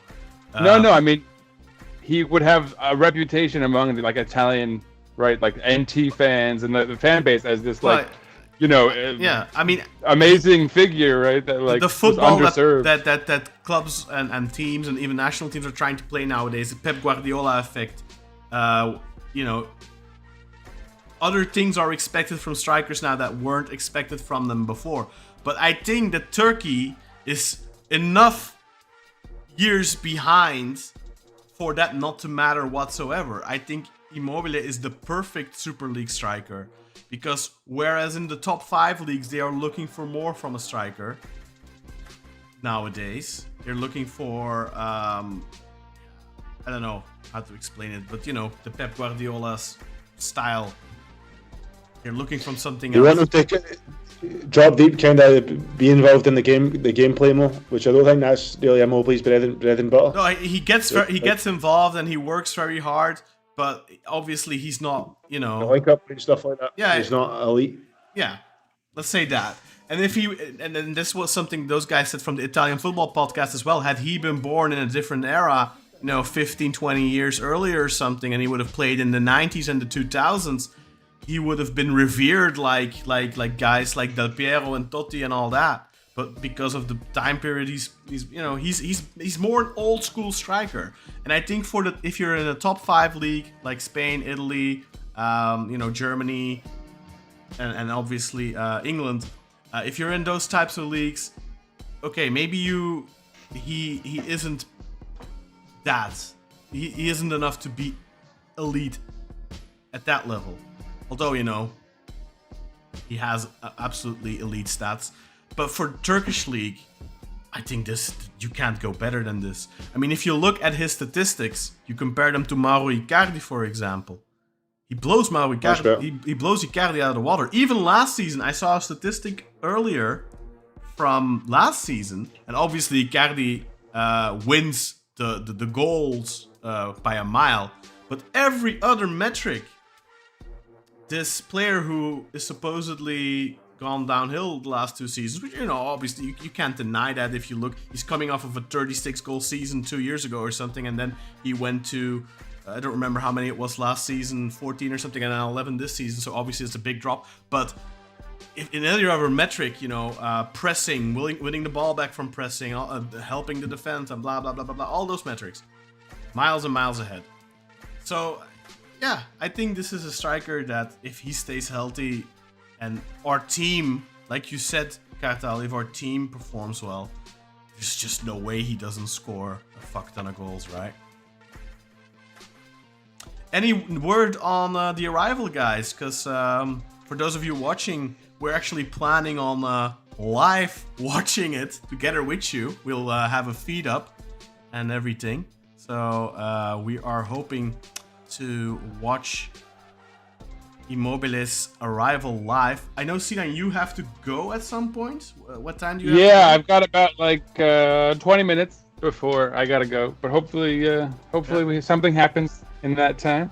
I've already, like, supposedly our fans are now already stationed outside of the airport. So what time is it now? Footage. It is, you should have arrived already, actually. I mean, maybe coming in. Yeah. I don't know, but it seems like the flight was a bit delayed, taking off now. Yeah. I mean, it's a private jet, so I guess they kind of leave whenever they get the green light from the tower, right? Let's do some more comments. How about that? Yeah, let's do some more comments, and then in the meantime, I can get something up graphically to talk about. So this one made me laugh, and I didn't explain what I was laughing about, so I should probably. Umer wrote, Hussein Yücel is making these transfers just to have someone to play backgammon with. Which is, I think that's from when we were talking about the image of him playing backgammon. That's funny. You're that wealthy, I guess. You know, you can just buy fancy people to play your favorite game with, like that. I genuinely wonder how actually wealthy he is, because his dad is a billionaire apparently, but I couldn't find anything on Hussein Yücel's net worth. Unfortunately, I'm very curious when it comes to that kind of stuff. But he seems to be pretty rich. Yeah, he must be. I mean, he's splashing out the cash this summer. But so then there's a lot of talk about the buffering, which again, apologies for listeners. I don't know what we're doing on our end that could be slowing down our stream. That's a YouTube thing. Yeah, it's probably like YouTube has issues all the time lately. Like with uploading, it's taking longer and longer. Did Elon Musk? Yeah, uploading takes ages. Did Elon Musk buy YouTube or something? No, that's a Zuckerberg issue, but he's, you know, hardly better. If he is at all, yeah. Belaram, it's good to see him back. He was more active earlier on in our streaming history. He wrote, I heard we might sign Haller as well. Did you guys hear anything about him? I haven't heard anything about him lately. I remember when he was vacationing in Antalya, there was a lot of I heard noise. I read some stuff that we are still interested in Wout Weghorst despite getting Ciro. And I think that would be very interesting. That would be maybe a little overkill. But, you know, knowing Wout, he is the same type of mentality as Ciro where he wants to play every single game. I think that could be potentially could be volatile, but on paper that would be a hell of a 1-2 punch. That would be insane. Imagine being able to play with Ciro as your starting striker, and then if the match doesn't go your way, you have the ability to throw in Wout Weghorst. That would have like the Dutch NT version of that, right, where he comes on for absolutely insane. But I don't see that happening. Anyway, Güzel İnsanlar wrote, Merhaba, finally I managed to join the live stream.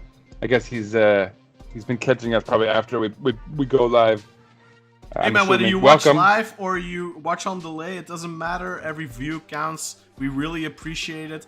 And if you are a regular watcher, please guys give us a thumbs up because that really helps the algorithm to get more Beşiktaş fans in our direction. Then we had Mustafa Güven write Türkçe'ye çevirin. I don't know what that means. You guys do the translation. It means translate it to Turkish. And no, we can't do that, man. What do we need to translate to Turkish? The entire podcast or just something? Probably the whole thing, I assume. And then finally, Orhan Yiğit writes. First of all, Belaram, I think, replied to your guys' response about his comment about Gomez. He writes, "But age is just a number, lads. Remember Atiba?" Smiley face. And then finally, Orhan Yiğit wrote, "Ciro can handle with defenders like wrestlers in Turkey. Sometimes football turns to wrestling in Turkey. He has a huge size. He is a pretty impressive physical stature for a little guy. Ciro does seem to have, he'll be able to handle some of those rougher tendencies, like the Serdar Aziz's of the Turkish footballing world. What do you mean for a smaller guy? The guy is 185. He's 6'1". Yeah, he's is he 6'1"? I thought he was like 5'9" or something. That's cool. No, Good to know. That's even more impressive, man, because he's pretty. He's got a good frame. Good for him. I don't know why I thought he was smaller. I guess he kind of hunches down when he's running around. But yeah, definitely, I think he'll be able to handle the thuggery of Turkish defense. But yeah, I don't know, man. That catches us up on the comments. All right. I expected a lot more negativity, to be honest. There's only a couple. I think most people are pretty excited. I think we all kind of have our doubts, right, about the transfer for obvious reasons. Yeah. But I think you just have to look at the guy's pedigree, and it's like Kartal said earlier, like a striker, you may lose some of your physical ability, but the ability to score goals, like we even see it with Cenk. Like Cenk has declined tremendously physically, but remember the Brugge goal. That is a goal that a top striker makes, and that's because his goal in the Euros. His goal in the Euros was pretty good. His goal at the Euros, his goal against Fenerbahçe, like he still has some really good goals, and that's because you don't lose the class, you just use the physicality. But again, I said it earlier. I watched some footage from this past season, and I like that goal where he makes his 200 in Serie A. That's not a goal from a striker that is completely past it, man. That is still a top finisher. But shall we? Yeah, I've been saying this just real quick. I've been saying this since the beginning of our podcast, I think. But I genuinely feel that we're in an epic shift. Epic, EPOCH, not epic. Like that's epic. We're in a shift of eras, a shift of like ethos, and the biggest.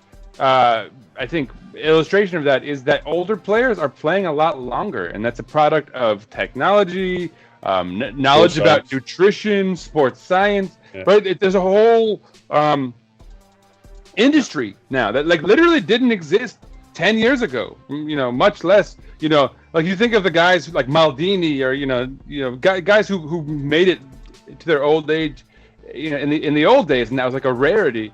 And you look now, it's not anymore. It's not at all, and it's crazy watching like, or even Cristiano Ronaldo and Messi, like the way they're making the leagues that they're playing in look like a bunch of children compared to them still, and it's so evident that they could be playing at a higher level if they wanted to. They're playing in leagues where they're literally up against some amateur level players. But they're still like 20. They're playing against 20-year-olds, and you know what I mean? Like it says a lot. Like they're still at a high enough level that they could be playing somewhere. There's something I want to talk about before we have to probably let you go, pick up Kaya, but. Let's talk about the elephant in the room, Cenk Tosun. I've got this little image up here on the right. He's got a new... Don't let me look at that shit. He's got a new plug, guys. This makes me sick, man. What the fuck is that? Cenk Tosun has a new club. Did not get it. Not official yet. Not official yet. It's expected to be announced and made official tomorrow. Probably around the same time Ciro Immobile is announced. No. Cenk Tosun is going to Fenerbahçe. Expected, let's say. How do we feel about this? Sinan, I'm gonna let you get the first go because I know you have to go soon. So I want you to get in your vitriol. I fucking hate it. I hate it so much. It makes me sick to my stomach. I have a Cenk jersey. I've always been a huge Cenk fan. It pisses the hell out of me. I don't... Look, here's my actual take. I think it's a stupid fucking move for Fener, to be honest, because he's not going to replace Batshuayi as far as what he was capable of last season. We've seen firsthand that's just not what he can do anymore at this stage of his career. Even with the national side, where he had a great moment, we also saw moments where he wasn't, where we all sort of thought Semi probably could have scored 2 or even 3 goals, in the window that he had, because of that lack of physicality. And even, I remember the announcer being like, "Oh, Cenk Tosun should have totally got ahead to that one." Like, that's something he excelled at, for Everton, the stupid gringo announcer. But like, that's it's a key point, right? Like what his strengths were, he can no longer do physically. So I think it's a terrible waste of money. Yeah. Sorry, I didn't hear what you said there, but yeah, no, I think it's a waste financially for Fener, and I think it's insufficient for them. They're probably still going to need another backup, for so that it's just throwing money around. And I feel like it's a move just to piss. It's just to fuck with us, right? It's just to piss off Beşiktaş fans. I don't see any other purpose for it. And it's mission accomplished, man. I'm pissed off. I think it sucks. I think it honestly sucks. And I'm not a fan of Cenk's move, man. I don't know why he's doing it. I don't know. Like, sure, he can get a lot of money. Like, I get it. But, like, couldn't he have gotten money somewhere else that doesn't tarnish his legacy? Avesborough were after him. I'm sure they've been throwing out big money. So I'm sure they would have offered him good money. And they would have been their starting striker as well. And for a player that's supposedly wanting to play at the World Cup in 2 years' time, going to Fenerbahçe when you're going to get hardly any minutes it's just a stupid move, man. It doesn't make any sense. Other than potentially the financial benefit that could come from it. Yeah, Kartal, I'm just gonna let you rip into Cenk now and give your opinion. Okay. Right. You go first, Kartal, because I think you feel as strongly as I do, but you're braver in your go for it. A conviction, yeah. So Cenk Tosun, this guy signed for us in 2014 from Antep. He actually rejected Fenerbahçe and Galatasaray then to come and sign for Beşiktaş because he's a Beşiktaş fan. He played for us for 3.5 years. Was I think the best number 2 striker you could ever ask for in that period of time. It was phenomenal. Mm-hmm. Whenever you needed a goal in the end of the game, you could bring Cenk on and you could be sure that he could help you out. Or if Gomez couldn't score, Cenk could come on and score. If Ba wouldn't score, Cenk could come on and score. Then when it came to Abu, they kind of shared that starting striker role. They rotated. And then 17-18, the last 6 months before he left, phenomenal in the Champions League, 4 goals in 6 games. Really became into that starting striker. Added in that pivot, became a pivot as well. Like before he couldn't do that, but then it suddenly could hold up the ball and bring his teammates into the game. And I remember that Porto game in 17-18, the 3-1 win. That was one of the best performances I've ever seen for a striker at Beşiktaş. Just not just the fact that he scored a great goal, but see just the way that he held up the ball and brought his teammates into the game. Just it was completely bossed him the whole game. It was brilliant. Then he done a great thing for the club. He won his 23 million and get transferred to Everton. Had an injury-plagued time there. Came back to us for the second half of the 2021 season. Was part of the double winning team, although he played a very, very few games because he did actually sustain another big injury for us playing against Erzurum. But even in the games he played, he scored a few goals. He was very good. So then, and then he went back to Everton, had a year there and came back to us. Had a phenomenal year. in the 22-23 season. I mean, he had a rough start under Val, barely played, but after week 11 when Cheryl Guinness came in, he ended up having a really good season, scored 15 goals in the league, despite not featuring much at all. Was it 15 or 17? I seem to remember him scoring 17. I think it was 15 in the league, 17 in all competitions. I believe he scored 2 in the cup. Might be, yeah. I'm sure he scored 2 in the cup. It was 17 in all competitions. Had a phenomenal year.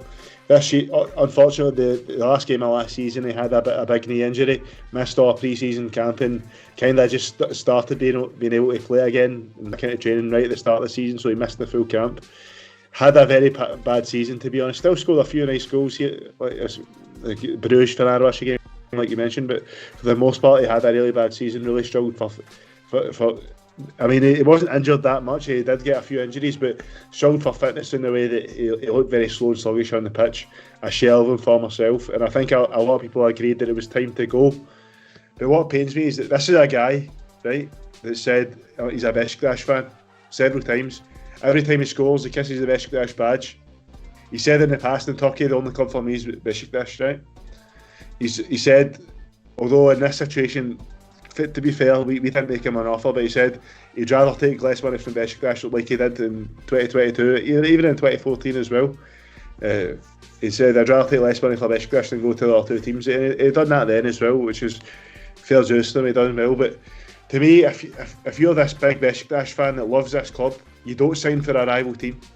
You've played, let's say, 3.5 years, half a year, 4 years, 2 years. You play 6 years for Beşiktaş. You've wore the captain's armband. You kiss the badge every time you play. You've set every time you score. Rather, you've said several times you're a Beşiktaş fan. Like, you don't go and sign for Fenerbahçe after all that, as if there's no other teams in the world. To me, like, I love this guy, right? See, when this guy came to the UK, obviously, you know, I live in Scotland. I remember watching Match of the Day, feeling so upset they missed chances and stuff like that. I was like, oh, Cenk, man. It felt like I was watching a family member. That's how invested I was in this guy. It was like like watching my cousin or something play. And now for him to go to Fenerbahçe, I'm heartbroken, man, to be honest. I'm really just want to say something, and this is hilarious, by the way, because this literally just came in about the Knicks, and it's like, you know, Woj bomb. Jalen Brunson just accepted $113 million less to sign for the Knicks this summer rather than wait next summer, so that he could like make it easier for the Knicks to. It's a different context because it's a salary cap and all that. But he just did this huge thing to sign for so much less money to help the team kind of build around him. And of course, again, completely different context, but it's just so funny in light of what we're talking about. How Cenk took. I mean, how much money, realistically, how much money could he have gotten elsewhere besides Fener? Not, you know, the $2.5 million is ridiculous, but I'm guessing he'd make what, like $1.5? I think he would go 1.5, and he's our starting striker. Yeah. I just think if you're a Beşiktaş legend, I don't think so. they're in the Super League now and they're throwing about the money. Look at that squad they had in the Birinci League, man. Yeah, but and now they're in the Super League. They're going to spend the money. And if you've got ambition, man, like, and you want to play in the World Cup, why would you not go to Abespor, man? And now it feels like he's not going to the World Cup if he goes to Abespor. They're gonna relegate. But do you think he will if he's like the third string striker at Fener? No, of course not. But I think he's not gonna say it, but I think he has probably accepted that this is his last contract, or his last big contract at the very least. Maybe he still goes and plays in the Ikinci League or Birinci League or whatever. But I think after this contract is up, he's done at the top level, and I think he realizes that. And you need to keep in mind, it's guaranteed money, 2.5 million over 2 years, but also match bonuses, potential bonus for trophies. There's a lot more money to be made at Fener than at Eyüp, and I think if Eyüp would have offered him 2 million a year or 1.5 million a year guaranteed, I think he probably would have gone there. Because now the report is 2.5 million over 2 years, so that's 1,250,000 a year, and that supposedly that 2.5 million includes signing bonus. So, well, you know, I mean, look, it's Fenerbahçe. this isn't the first time that they've reported a number to be significantly lower than it really is. For all we know, he's getting 2.5 million officially, and then he's getting 500,000 from Acun under the table, and 500,000 from Ali Koç under the table, or he's getting his new house built by a Koç holding subsidiary or something. We don't know. Look, money. Look, we can be certain of one thing: he's gonna earn a lot of money at Fenerbahçe. Whether it's, I think your reputation and your loyalty to the club you supposedly love is worth more than any money. That's what I think. I don't agree Especially with that. like I would agree with you, Kaan, if This guy's he made plenty couldn't of money in his if career, he man. couldn't make a Say ton of that. money. And like, look, Kaan, here's the thing. Like, by having a club that's like your club, right? That you have this legacy with, that like kind of always treats you like you're part of their family, right? Like, he could have a career with the club after the fact, Yeah, right? he can And that's still, not still to say potentially could. he can it's still not to say have he still that. couldn't. He but can it's, still still have it's that. a could, but it's lot gonna be less somewhat likely, tainted. though. I would argue, you know. Somewhat tainted. And you're going to have, see, it could happen, but you're always going to have that a corner of the fan base that are going to say, "No, fuck this guy, we don't want him, man." Did anyone say that I about mean- Feas? When he became a board member? I didn't but- hear anyone I say mean, But that. that's, I mean, maybe 30 years in the future, that's a whole other conversation. I mean, another thing as well is, I don't know how true this is, but Ibn Hastuk said basically that Fayas had no choice. I don't know how true that is. Yeah, that's true. Yeah, he said that. I mean, if that's the case, can you really blame him? I didn't know that to be true, and obviously I criticise as well. But if that's the case, can you blame Yeah, Fayas? but let's say Fayas, Kaan, you know, because like Sergen is one of our favorite players from our Yeah. history, but you also have to recognize that the knock that he's always had against him is from those jerks who kind of can't see past that sort of supposed duplicitousness and the fact that he hopped from one club to the next and that he wasn't like a as much as singular Sergen's touchdown. almost, I've seen Sergen it is there. almost universally loved, but there is a small corner of the fan base that says, "Not my legend. He's played for the other teams." Yeah, but that's or a he's stuck very up- small. That's a very small amount. There's also there's that same. You have the same segment of the fandom that say the same thing about Ricardo Quaresma, and what grounds do they but have? He was always loyal. He was always loyal. He was very loyal. Yes, He could have. but you went to have Fenerbahçe, never did. you have fans that hate him and don't think he's a legend and blah and blah and blah. You're always going to have people who don't like a player for one reason or the other. I think. I just don't think what Jake's done's. I don't think it in the long run. I don't think it benefits him I just don't see the benefit of it. much Yeah, at all. That's Apart my from feeling. monetarily. It's Because purely I for feel like money. he could have made it now. This guy's won 3 Super League titles with us. In 15-16 when he won the first one, he was chanting that. I'm gonna get he was ready to chanting go, against but I'll stay Fenerbahçe, on. man. I'll mute myself. You know that chant about how there's no theatre and stuff like that every year. The excitement is gay Fenerbahçe. Yeah, you know that I chant? know. I saw the video earlier. Cenk Tosun even sang that when we won the title in 15-16. Yeah, but is He that said is that never our put the- problem? the guy That seems said like it- their it- problem, right? Yes, but this is a guy that, I mean, this guy is supposedly all Beşiktaş said he wouldn't play for anyone other than Beşiktaş in Turkey. And to be honest, as long as it wasn't Galatasaray Fenerbahçe, I wouldn't mind any other team. Even if it was Trabzon, I don't care. They're not on our level.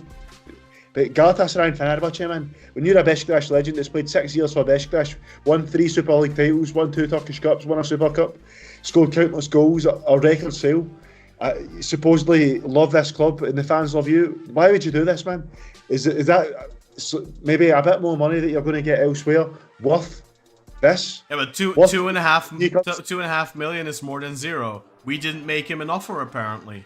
He didn't make him an offer, but I'm sure he would have had some sort of offer somewhere, man. Especially, I know for a fact that he was probably interested. Yeah, but I think And what he has always said is, when the choice is there, I will pick Beşiktaş every time. But the choice wasn't there. We took it away from him. he's also said that for him there'd been no one else other than Beşiktaş. Yeah. He's said that before. in That the can be past. I true, saw a quote. right? It's not like, look, if he scores his first goal for Fenerbahçe and But he's went to Fenerbahçe, bro. and he starts kissing the badge and all that kind of stuff, that's a different story. But he can go there. He's a professional football player. He can go there. He can play for them. Can score goals. If he scores against us and he doesn't celebrate, that's enough for me. I think if you make him a serious offer, let's say we offer him 900,000 euros, and they offer him 1.2, and he picks them, then you can be angry. But when you don't when you don't even make him an offer, that's the official story now by the Beşiktaş duyumcus, of course. Beşiktaş didn't make him an offer, but let's say we offered him an extension at the rate he's earning now. He has been, when he signed, I believe his contract that he signed was in lira. I might be mistaken, but I'm pretty sure it was in Turkish lira. When he signed, his contract was 600k. Was around 500,000. Obviously, the lira has devalued since then. Yeah. Like he's been on a very low contract, and I think you gotta give props to Cenk for signing that contract in the first place. He bet on himself. Let's not forget he had an offer at the time from Fenerbahçe for a lot more money, but he picked Beşiktaş because he loves Beşiktaş. He is a Beşiktaş fan. He still felt like he had something to offer. He was confident enough in his own ability that he could play well for 2 years and earn himself a good contract at the end of those 2 years. I think if he doesn't get that injury at the end of last season, then he would always get an extension now because he would have played a better season this season. He would have gotten an extension. He would have gotten more money, and then everything would have been fine. But now, I think with that injury and the season he's had, I hope that he has come to and look, maybe a good preseason changes everything and he can still be the old Cenk. But I think we all agree, from having watched him this past season, I don't think anyone. I mean, I'm not sad he's leaving us. It's more that he's going where he's going. Right? I don't think, destination rather than. I don't think any of us are believe that he can get back to his old level, or can get even close, because unlike with Immobile, who has had some hamstring injuries and stuff, Cenk has had not one, not two, but 3 serious knee injuries now. And I think but also Immobile's ceiling was always like, but because of how much higher Immobile's ceiling was, like the right, like the extent that Cenk has dropped off compared to where his ceiling was is low enough that he's not very helpful for us, right? Like I think I see what you're saying though. Look, Cenk is a striker, and he's a specific type of striker. And now, like I was saying earlier about Immobile, okay, maybe physically he's not as good as he was 3-4 years ago, but like I said, like the goal I saw, the goals I've seen all his goals in Serie A. For Lazio, I've seen them all. I've watched a lot of stuff over the last week, and that goal he scored for his 200 in the Serie A, that is not a goal Cenk scores. And the biggest issue for the type of striker Cenk is, for the type of striker that I think Immobile is as well, is it is extremely important to be quick in the first couple of meters, to have quick reaction time. And how many times this season have we said, Cenk was just a step too slow? If he's a step faster, he scores. How many goals did he miss? And he didn't even miss them because he didn't connect with the ball. But how many goal-scoring opportunities that last season's Cenk would always put away? How many times did we say that this past season? Several times. Yeah. And I simply cannot imagine that he gets back to where he needs to be effective enough in what he does best. I think he realizes that himself. I think he knows this is his last big contract. I don't know. He strikes me as a guy with a bit of an ego, to be honest. So I don't know. That's why I'm saying I think. Guys, I gotta go. I want to say a little bit before I go. Go ahead. First of all, sorry for having to leave. This was a little impromptu. I wish we'd gotten the chance to see Ciro come in. I'll be following on the YouTube live chat. I'll stay involved there while I walk. I'm gonna keep my Beşiktaş kit on. While I'm walking the streets of New York. I'll sweat through it, true to, just like this man always did.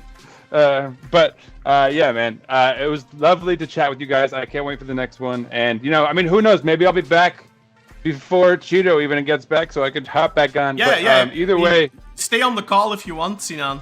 Put it up, mute the microphone, stay on the call. Just let me know if you're back, and I'll bring you back in if we're still going. All right, man. Cool. All right. I'll leave it muted then. I'll just leave it muted and go. All right. Cool, man. Cool. Peace out, everyone. Oh, one thing, just in case I don't get the chance later. Let's go, Beşiktaş! Peace out, everyone. All right, Kartal, take off where you left off if you want, mate. Yeah. Okay, man. So there's just a quote I came across of Cenk Tosun. So that's the one I was talking about. So I'm just going to read that out. Yeah, go ahead, buddy. Should be a bit higher up on the timeline. I'm sure I didn't scroll that far away from it. Right.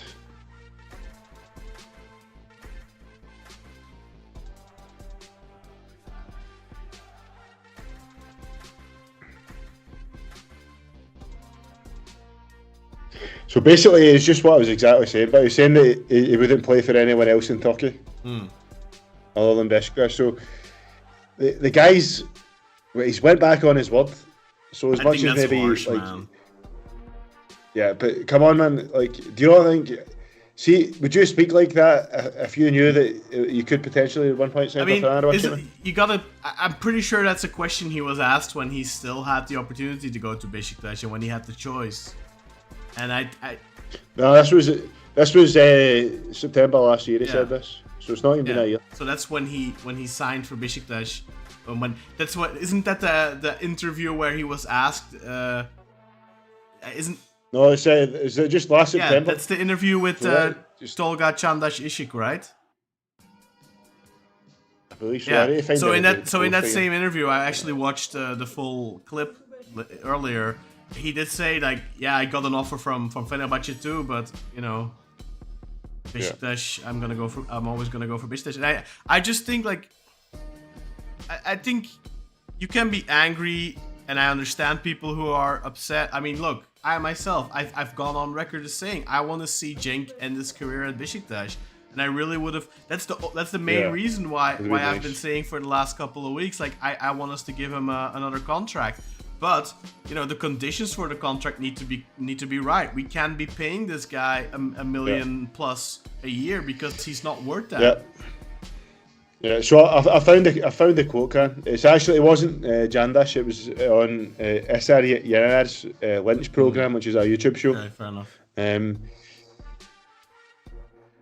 So he says rakip takımlardan teklif geldi ama ben her zaman daha azına daha olsa Beşiktaş'ı tercih ederim.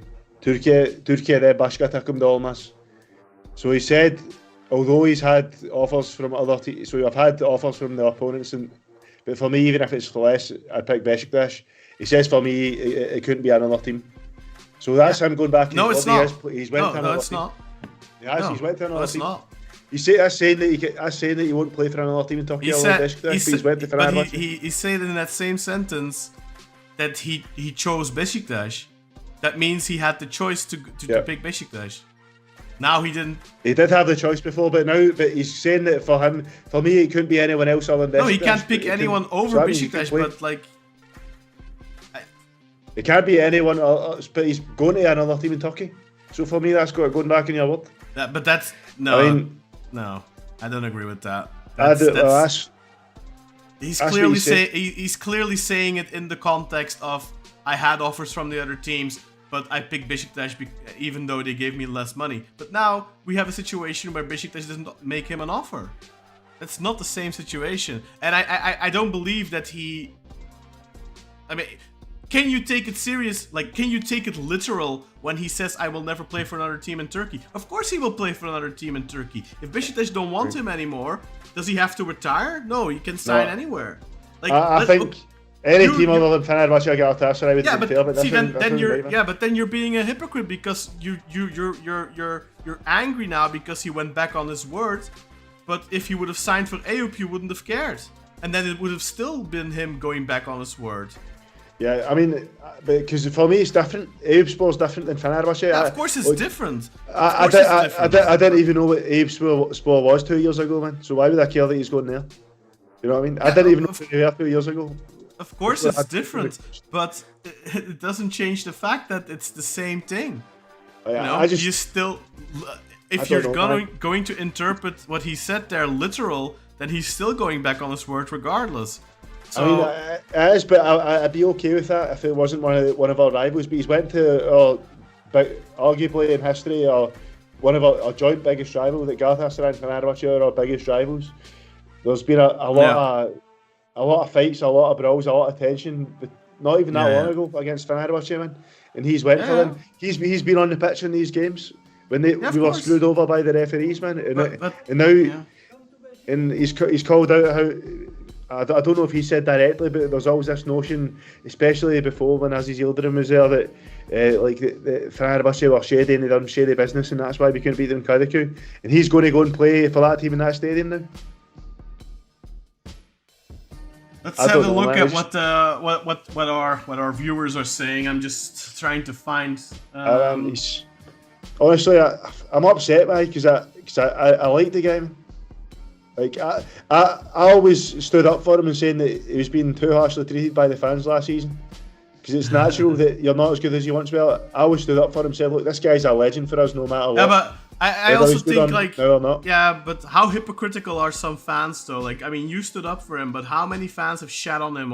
Like the last year, there was literally an alga operation going on for Cenk, man. Yeah. There were literally accounts making videos about everything he did wrong. Beşiktaş accounts, huh?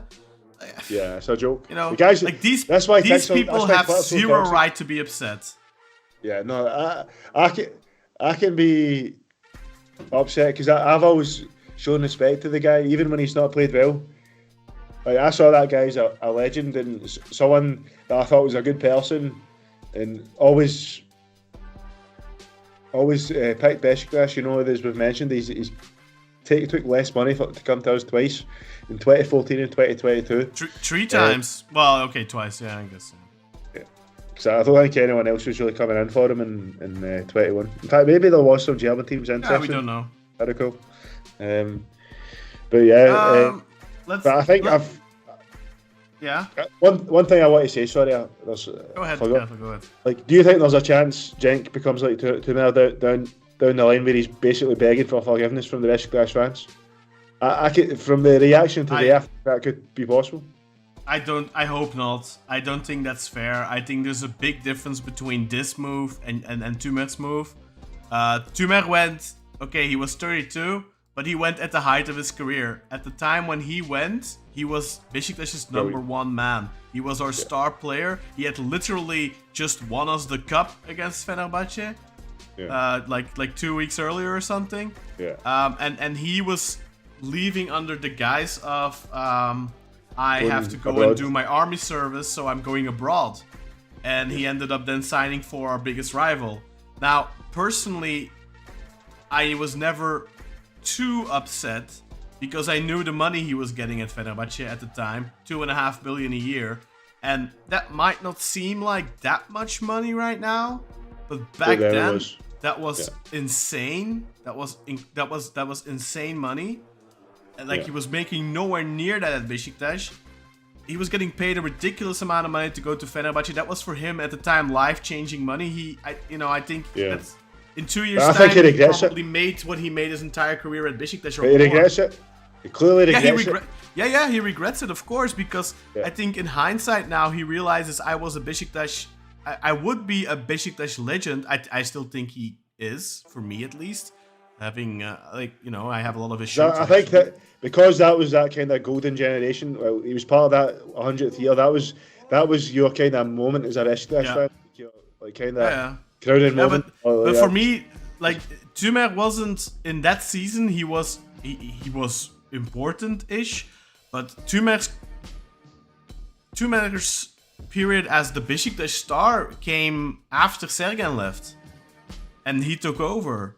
And he often was the player that put the team on his back. And did they not leave the same summer, bro? I think you probably mean when Sergen had a diminished role. Are you talking about before Sergen came back?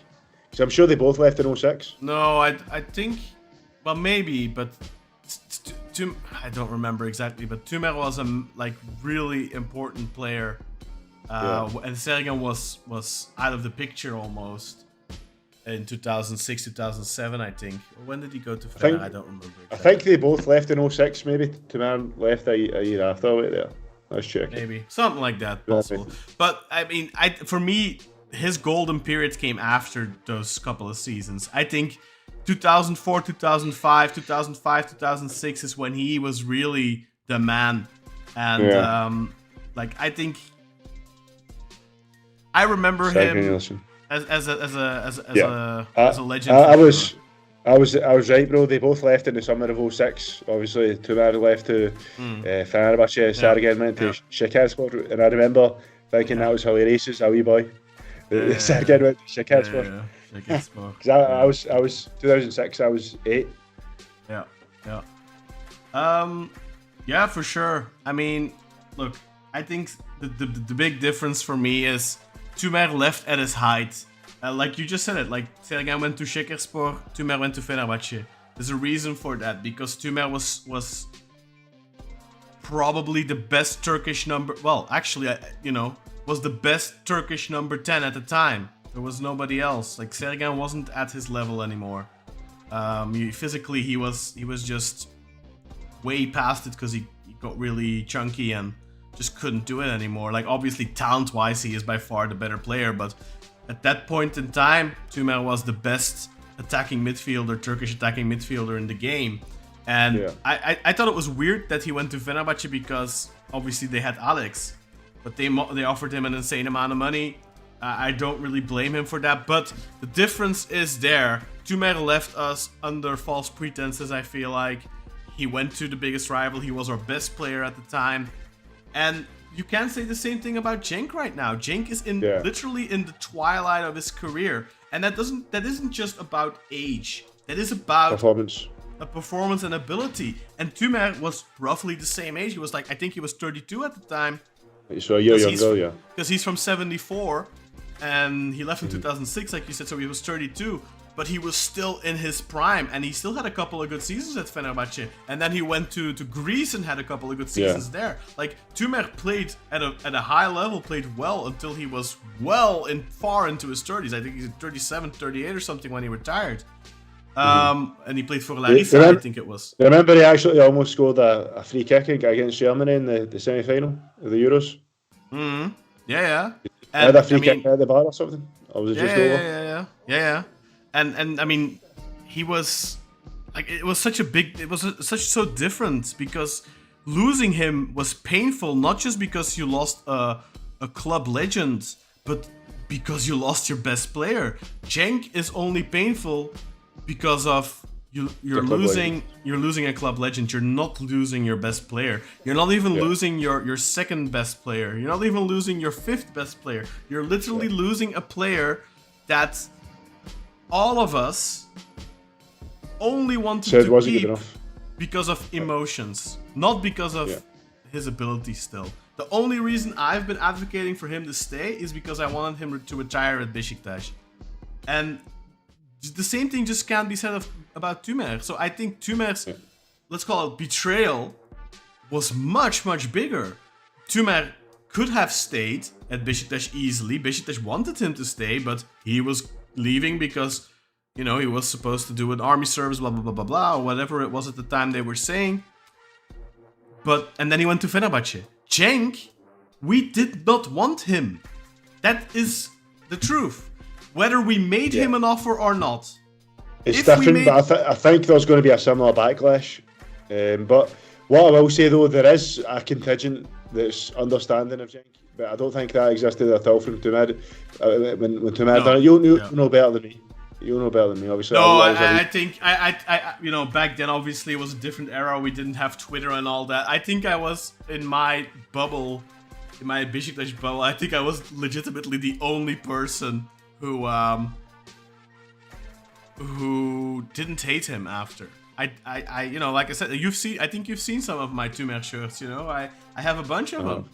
I don't hate him. I wish he would have stayed, but I understand why he didn't. He was paid a ridiculous amount of money, but he regrets it.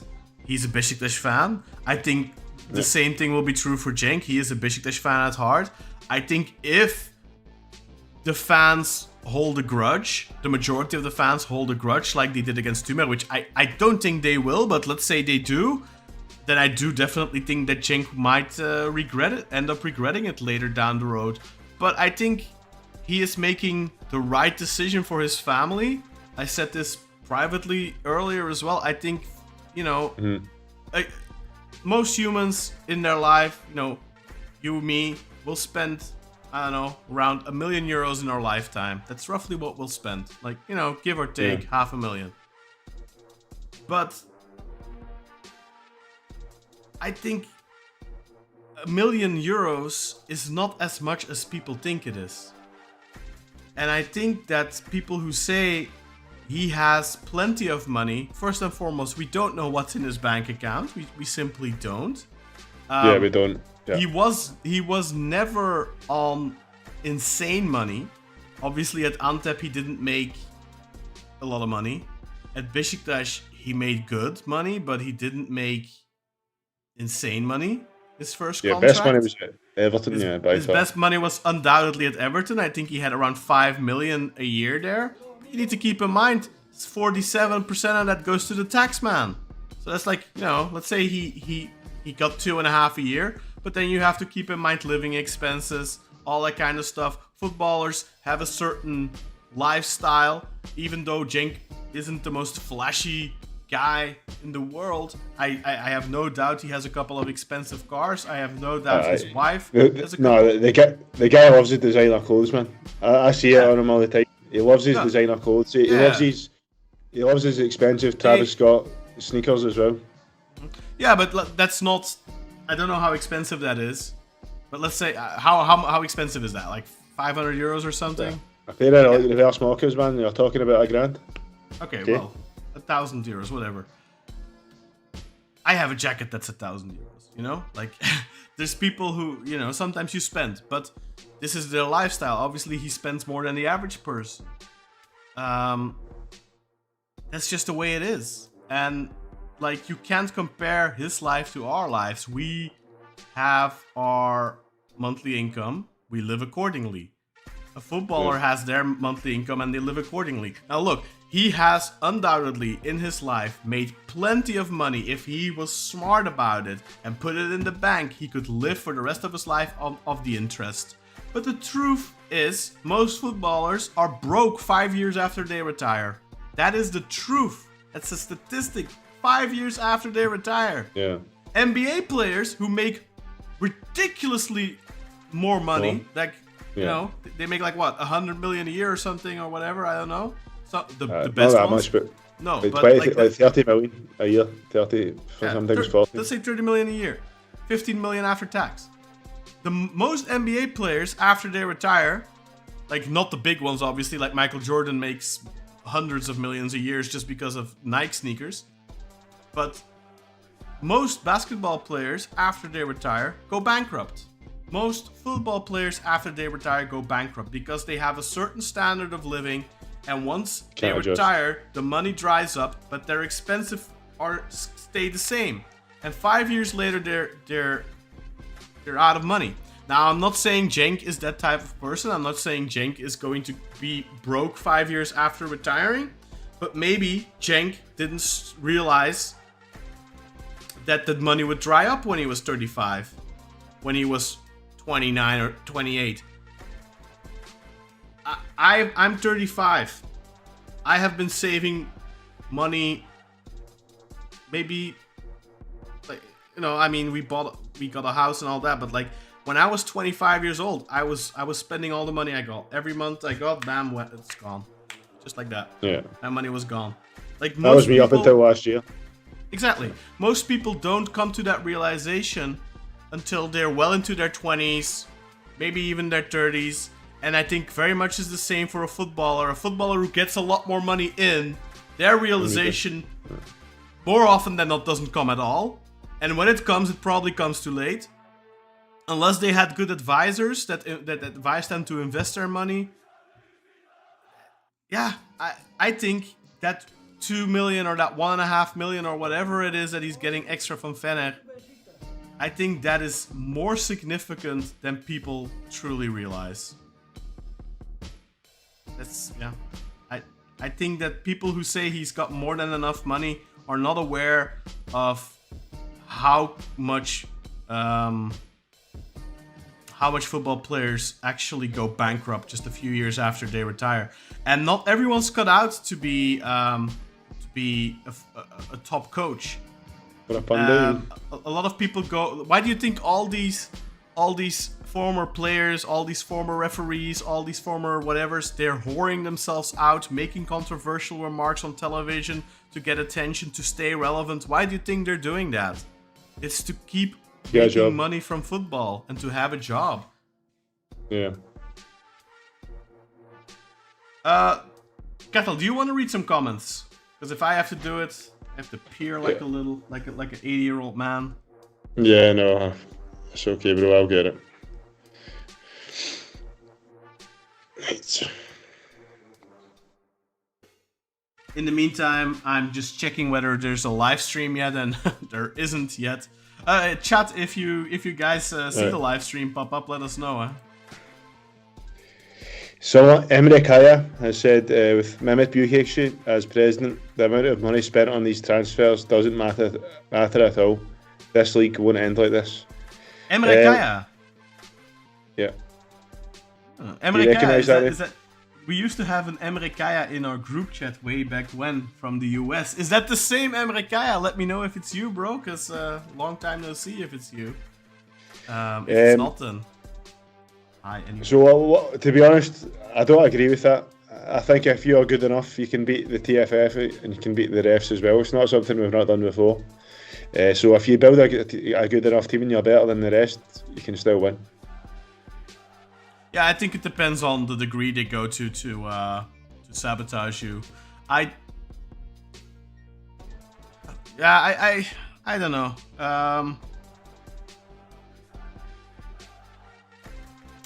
I think it's terrible for Turkish football that he's staying on, because I think he's the worst president. That's not definite yet, so let's keep our... No, it's not definite, but we have heard from people who have close sources that Erdogan is actually pushing for it, and we all know, I think, if Erdogan pushes for it, that's usually what happens.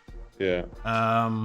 So yeah, let's hope. Let's hope it doesn't. Let's hope that he does not stay in as president, but it's most likely that he will. I'm going to read this from Mario. So he says he thinks Sinan was right about his thoughts on the Cenk transfer. It's just a move to get at Beşiktaş. He says the petty little pricks over there. However, Cenk accepted is something very different. That just caught him off guard. And why would you do that? Well, Kaan's given in his explanation, which probably is the reason. It's probably due to the monetary gain that comes from signing a contract with Fenerbahçe. Also, I think something we didn't mention was the chance to work with Jose Mourinho as well. That could be a huge factor for him as well. Definitely. Let's see. I definitely think that the chance to work with Jose Mourinho. I mean, he's already worked with Carlo Ancelotti. Everton. That's right. Yeah, exactly. So being able to say you worked with both Ancelotti and Mourinho, I think that's something to be proud of as well. And Someone Joe Eagle has landed 16,000 viewers. So does that mean the live stream has started from Beşiktaş? Let's check. Okay. Yeah, let's check. Let's have a look. Beşiktaş. Let's go channels. I'm not seeing it under live yet. On the Beşiktaş channel feed. No, I think they're all having us on, man. They've not started any live stream yet on the Beşiktaş channel. Now maybe they meant our stream. Yeah, it said 16,000 watching. 16,000 watching. I would be a happy panda. Yeah. If you want to bring up the graphic for the left back that we've been able to design, we can talk about him for a bit. I can bring that back up. Yeah, I had it up earlier already. There you go. There you go. Because we've not actually spoke about him. Right. So I'm just going to get my Fatma up with him. It's Spartak Moscow, I think, right? That he plays for, or is it Lokomotiv. Lokomotiv. Oh, okay. Right, so his name is Mario Mitaj. He's a Mario Mitaj. He's a 20-year-old. Well, he's turning 21 next month. Left back. He's 185 centimeters tall, so very very tall for a left back. And he plays for Lokomotiv Moscow, but he was very good, very impressive for Albania in their 3 games of the Euros. So I'm just going to go over from what we can see here, from his stats last season for Lokomotiv Moscow. He played 21 games, started 12 of them. Averaged 48.7 successful passes per 90 minutes, which puts him in the 92.1% percentile for fullbacks, which is very, very good. So basically, only 8% of fullbacks in the Russian league played more successful passes than him, and he done that at a clip of 85.7%, which is also in the 92nd percentile as well. So that's also very impressive. Good at long balls as well. 62.5% of his long balls are accurate. Puts him in the 78.6 percentile. Very good. Performed 1.68 successful dribbles a game, which is puts him in the 93.7 percentile. So from that, what does that tell us? He's a very good dribbler and is also successful with 62.5% of his dribbles. So more than half, which puts him in the 80th percentile for that. He's also very good with the duels. Wins 6 duels a game, which puts him in the 86.5th percentile, and he intercepts 1.85 balls a game, puts him in the 95th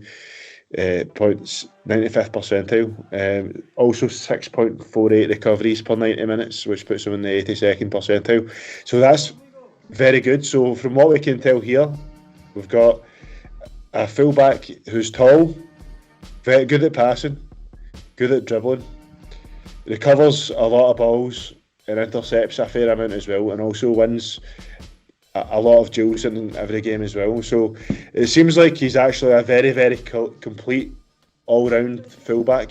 What would you like to say about those numbers there? Because it's not a player I've watched. I'm not going to claim that I've watched him and he's great. Just going off those numbers purely, seems like a very good profile for us. Someone that can basically do everything from that fullback position. What do you think, Kaan? Yeah, I mean, look, I said it before, I think those types of statistics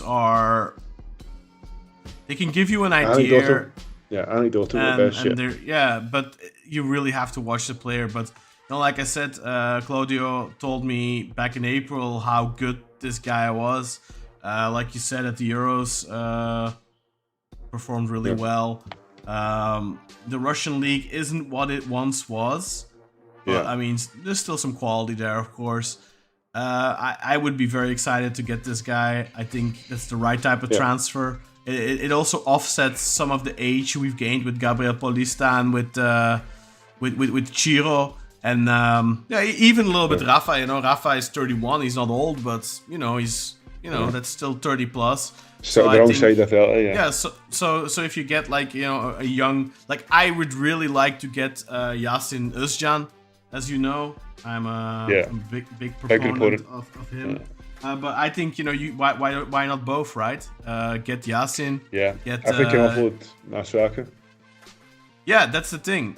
We need to be able to offload Masuaku, whether that's for a transfer fee or just a free transfer. I think. Yeah. Ideally, you want to get a little bit of money out of him. Is that realistic? I'm not sure. I think he's a good player, and I think that. I think if a Saudi team would come in for Masuaku, he would boss that league. Let's be honest, Masuaku would if he takes it serious, he'd rip that, he'd take that rip that shit up. I think, hot take, I even think if Masuaku stays fit and plays and consistent and all that, I don't think he necessarily fits what we want to play or how it's looking like what we want to play. Yeah. Because I still think, It started. Stream started. Oh, is the stream started? Okay. Yeah. Well, I'm gonna send you the link, bro. You just keep talking while you're setting up as well. Just keep it. All right. Just send me the link, and then I'll get it going as soon as we can. But yeah, no, I think So I've sent you the link on WhatsApp. Yeah, thank you. That's perfect. So yeah, I think it's just, you know, with I totally forgot where I was going. Let's So get this straight. Kaan, you were saying that even if Masuaku stays fit, Oh yeah, and I is don't really consistent, think he's not. Yeah, I don't really think he's ideal for the system that I think Giovanni van Bronckhorst wants to play, because you know I think the chances of us. Yeah, he's already in the new shirt. Oh my god, it doesn't have the white accent. It looks amazing. Oh my god, Kartal. Let's see it. Oh man, Yeah, you need to get I'm, up. I'm switching. There There we man, go. That's brilliant, man. That is. What a Wow. job. That What a is. job. I think that is the best Oh, shirt. That's a live reaction there from me and Kaan seeing the new shot for the first time. Ciro Immobile, Beşiktaş's new number 17, wearing the new away shot for the 24-25 season, and it's fucking phenomenal. That What a is shot. the best shirt we've had in a decade. Phenomenal, Man. man. That is. Let's go, man. That is genuinely the best shirt. You remember the 2014-15 one with the red stripes and the eagle pattern on it? I love that one. I think that's a great shirt. I think this one's better, man. Like with the Beko on it, Brilliant. the Turkish, this is good, the man. Turkish flag, the black stripes. The black stripes, man, it just adds so much more. It's phenomenal, man. Yeah.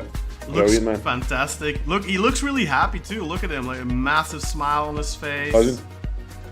That's what you want, right? Like sometimes you see these players and they arrive and you know they pose and they just look so miserable, man. And look, he has a massive smile on his face. He looks really happy. Yeah. That's what you want from your players. Yeah, it's a nice shot, man. It's a very nice shot. I really like the kind of dark grey stripes as well. I think that's a nice touch. Yeah. It makes it. Yeah. It looks it more kind of. It gives it a more stealthy look. Yeah. If I go with the white pinstripes, it's like a really nice suit. Yeah. No, I mean, remember we had the pinstripes in the 11-12 season as well. Yeah. That was a very good shot. I love that shirt. Yeah, it's one of my favorites. Here he is. He's. Yeah. Yeah, it's a good top, we've had a couple of pinstripe shirts over the years. We had the white pinstripe shirt as well in. Yeah, 16-17. Yeah. When we won the second of the back-to-back championships. No, that's a good shot. Man. That is. That is it's a very good shot, amazing. man. Girdi pasaport kontrolünün ardından dışarıda onu Man, we have to It's play fresh. every single game in that shirt, man. That is. Wait to see the white shot as well. We still need to see the white shot, and we're going to have a red shot as well. I've heard on the 29th of October. On my birthday, I think. Yeah, It's your coming out birthday. on my birthday. Yeah, it's a Çifte Bayram, man. You've got the Cumhuriyet Bayram and the birth of Kaan Bayazit. Immobile. Yeah, my son is born on 19 Mayıs, and I'm Yeni born on. sezonda giyeceğiniz It's 29th of siyah October. formayı da That's quite funny sizlere though, canlı because yayında my mum's birthday is the same day as yours, and üzerinde göstermiş my olduk. uncle's birthday is the same as Aiden's. Oh, sorry for name dropping him, bro. No worries, I don't mind. So Guys, as you can see, like, comment, and subscribe. Hit that subscribe button. As this is are great. reacting live. This is breaking. Like people our viewers are seeing the new away shot for the İşte first ekrana time geliyor. on the Black Eagles podcast YouTube channel, man. Ailesiyle Yeah, unless birlikte they've got geldi. two İstanbul'a. windows open and watching both streams at the same İtalyan time. yıldız. Bro, I'm buzzing, man. That's a great top, man. That is, I mean, when I saw the images of the shirt the other day, I was so excited. I thought it looked so good, and then the same account came out with the same shirt, but then with the white accents. And That didn't look as good. I was so disappointed because not because it was an ugly shirt, but İkinci I just thought that başkanımız the full black just looks Hüseyin so Yücel'le much birlikte better. işte poz It veriyor. does, yeah, it does. Like genuinely, this is the best looking shirt we've had. Yönetim kurulu and üyelerimiz ve this might be my all-time Burak favorite. Aslan, I mean, no, that's maybe Yeah, a it's little bit of a very stretch. good. I really like the diamonds checkered shirts, but yönetim kurulu üyelerimiz this is Yeah, imagine if Havalimanında ilk poz var. the 29th anniversary shirt is an Adidas original, İtalyan and it's the futbolunun red büyük shirt golcüsü with the Ciro checkers, Immobile. the eagle, Yeah. the eagle feathers from 1995. Imagine if they bring that out as an Adidas 4 original. gol krallığı var. Yeah, that'd be That- great. İtalya that Ligi'nde. would And that's be- possible. That is Because they've been doing possible. it. Ciro They Immobile. have doing been it. doing it, so I'm holding out hope. The fact that it's coming out on the LAZIO 29th of formasıyla October, 340 that it's coming out 207 later, gol, 54 it asist. makes me hope Bir that it's going to be an performans Adidas ve bir original. And I think if it is altın going to be an Adidas ayakkabı. original, it might büyük just bir be isim. that design. And if it is, Ciro Sinan's back. Immobile Sinan's Sinan's back. back. Oh, fantastic! 2020 I'll bring him in. Şampiyonası'nda kazanan ekibin Is he içerisinde talking? He's not saying He's- anything. oh, there he Sinan, is. unmute yourself, Sinan. alıyordu. Sinan, look at this shirt, bro. He looks great in it too. Aynı It's zamanda a really handsome man, I think. top 5 ligde Yeah, he is, man. He is. Fair play to the guy, man. kralı He's a olan good looking oyuncular fella. arasında Yeah, he looks like me, but then 20 kilos lighter. Dünyanın en iyi 5 Flattering myself a little bit there.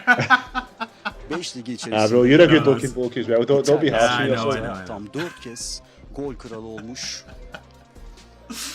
Nah, it's a great looking shirt. I can't wait for him to go outside. Look at him. He can't wait. He in Belgium we say he doesn't have a sitting ass. You can just see that he's chomping at the bits to meet the fans, man. Yeah, no, man, that shot looks good, man. Absolutely phenomenal. Sinan, where are you at, bro? Get your reaction up here. Evet, canlı yayınımıza devam think he's, ediyoruz. setting up Hava Kaya in a yayınından room sizlere probably. de And I'll be back. Bro, görüntüleri canlı olarak aktarıyoruz.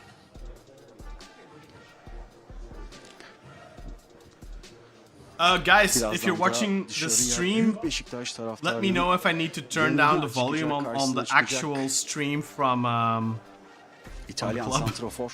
because right now obviously the Beşiktaş YouTube commentator is talking a little bit as well. I turned the Kariyerine sound down a little bit, 4 like a Serie A couple of gol decibels krallığı ve bir lower, altın but I still ayakkabı. wanted there to be some sound on it because obviously when he steps Sürdürmüş outside usta isim, and the fans start usta singing, I golcü. want that çok noise to büyük bir be yıldız. audible Beşiktaş for you taraftarı guys. çok heyecanlandı. So let me know if it's Ve bugün bothersome or burada not. saatler Let us önce know what you think about the toplantıya shirts, guys. taraftarlar I haven't been Immobile'yi reading the chat. bekliyor. I've been neglecting it. Birazdan o buluşma Let us know, gerçekleşecek. guys. Biz de What do you think of this shirt? Like bu for me, tarihi anlar öncesinde genuinely in the içerideki I'm gonna call it the modern era, the last atmosferi 25 aktarıyoruz. years. I think maybe number one. What do you guys think? I don't know. We've had some great shirts, man. Like the 16-17 away shirt for me is a personal favourite with the white sleeves and the kind of fake like collar on it. That's one of my favourites. The 14-15 one also very good. But yeah, no, this is definitely up there, man. This is a really good shirt. I'm excited for Tuesday to see the white shirt as well because the white shirt will be coming Aynı out on Tuesday. zamanda Yeah. Kartal Ogur has put out a tweet saying that there's going to be an image in relation to Istanbul on the third shirt, so I'm wondering what that is. Someone before's hinted at there's an image related to there's like a design on it related to Istanbul. Oh yeah, the Bosporus. There might be kind of like a slight kind of resemblance of like waves of like the Bosporus. But yeah, no, that should be pretty cool. And here he is, Sinan Schwarting is back. kariyerindeki Not yet. sadece Yeah, Mr. golleri izlemek Schwarting, saatler almost sürüyor. back. It's funny how the three of them are sitting down and he's standing. Ciro That is funny. Yeah, Immobile. he's you see it. He's super excited. Yeah. I think he's having a difficult time containing himself. He's on his phone right now. I think he's watching the Black Eagles podcast. Yeah. Is that Ciro! all the cut? Ciao, Ciro. Ciao. Ciao, Bella. It looks very good, man. Very Did good. you hear my kid in the Bir yandan da background? pasaport kontrolleri But what did they devam say? What did they ediyor. say? Sona ermesiyle birlikte Uh, dışarıdaki büyük buluşma Yes. gerçekleşecek. Fantastic Biz de looking sizlere shirt. Beşiktaş'ımızın resmi YouTube kanalından Just canlı having olarak Beko da on görüntüleri there as well aktarıyor just lifts it up olacağız. so much, but I quite like the rain, man. Not gonna lie, I think that. No, I didn't like it. I don't like it. I mean, you know, it's better than Otto Koch. For sure. Or sixth. İmza talepleri. I mean, sixth. I mean, I don't even know what that is. Is that like a car rental company? Yeah, that's exactly, bro. You don't know what it is, eh? Yeah, I do know what it is. I pretend to not know what it is. Ciro No, I mean, I get excited for a secondary signing a white top. I thought maybe someone they're giving him like the new white top, but no. It's I thought that as well, and then I saw Kola Turka and it was like, no, that's not the new shirt. Bro, I am. This is. I mean, like not PR. Like marketing wise. Very good. I've been saying it for years, man. For years, I've been saying if they put the new tops on the players, the star players in the club, yeah, you have. It's going to attract a lot more attention. See that Shobuklu shirt? It's a nice shirt, although it is a catalogue one because we know what happened there. It's a great shirt, right? But the reason that sold so much is because Rafa Silva wore it when he was coming out. Yeah, for sure. That's what, you know, if he didn't, it doesn't sell as much. 100%. I mean, probably over 100k sold already. You know, this shirt, like, how many is this gonna sell, man? I think every Beşiktaş fan wants this shirt. Yeah, this is the best shirt. Yeah, I'll buy this in the black one. I don't think I'll buy the Triple Club. I'm gonna, you know how I always buy my match worn shirts, right? I'm gonna get this shirt just to wear. Yeah. In fact, I was speaking to the guy who's in charge of the Kartal Ogur EU, and they're getting in a massive shipment next week with new shirts. I think I might just order it. Yeah, I might do that as well, man. Hold off though, because I'm talking to him about maybe getting us a discount code. So. Yeah. That'd be nice, man. So maybe we'll see. But he was definitely open to collaborate on something, so Immobile demek, gol demek. Might be able to get a discount code for all our Aynı viewers. şekilde devam edecek gollerine, kariyerindeki gol sayısını arttırmaya devam edecektir. I can't stop gushing about this shirt. Like, look, if you're listening on Apple Podcasts or on Spotify, I apologize. This is not very good content for you right now because you obviously can't see what we're talking about. But I implore you, check out our YouTube stream. I think most of our listeners have moved over to YouTube, but we still have around 30-35 people who are listening on the podcast apps. So, you know, I mean, I really do think that watching our streams is beneficial. And if you're listening on Apple Podcasts or Spotify or whatever on a podcasting platform, we have additional content on YouTube. There's videos, interviews. I just did an interview with Kevin Hatchard, Bundesliga commentator for the English feed, on Felix Uduokhai. Uduokhai, sorry. I just did an interview with Vittorio I need to remember his name properly. I don't want to... Campanile. I always want to say Campanelli, but it's Campanile. So Vittorio Campanile from the LAZIO Lounge podcast. Talked to him for about 20 minutes about Ciro Immobile. Those episodes are not on our podcast feed. I was putting them on initially, but I felt like, no, let them come to the YouTube channel. So if you want to listen to that, that's exclusive to our YouTube channel. Also did an interview with Ana Luisa Magalash 2 weeks ago or so when we signed Rafa, about Rafa obviously. So we have these special experts coming in to tell us about these new signings we're making. And obviously, you know, I think everyone knows Ciro Immobile, but have you watched him play a lot? Probably not. The chances are you don't watch a lot of Serie A football.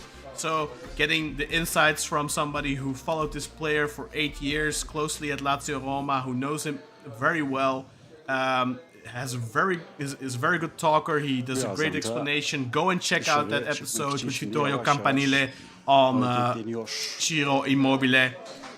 Go check out the episode on Felix Uduokhai with Kevin Hatchett, and go check out the episode on Rafa Silva with Anna Magalash, because very informative. And there will be more to come, obviously. When we sign new players, I will continue putting those types of episodes out. I didn't get one on Gabriel Paulista. Birazdan dışarıya I'm çıkacak. back.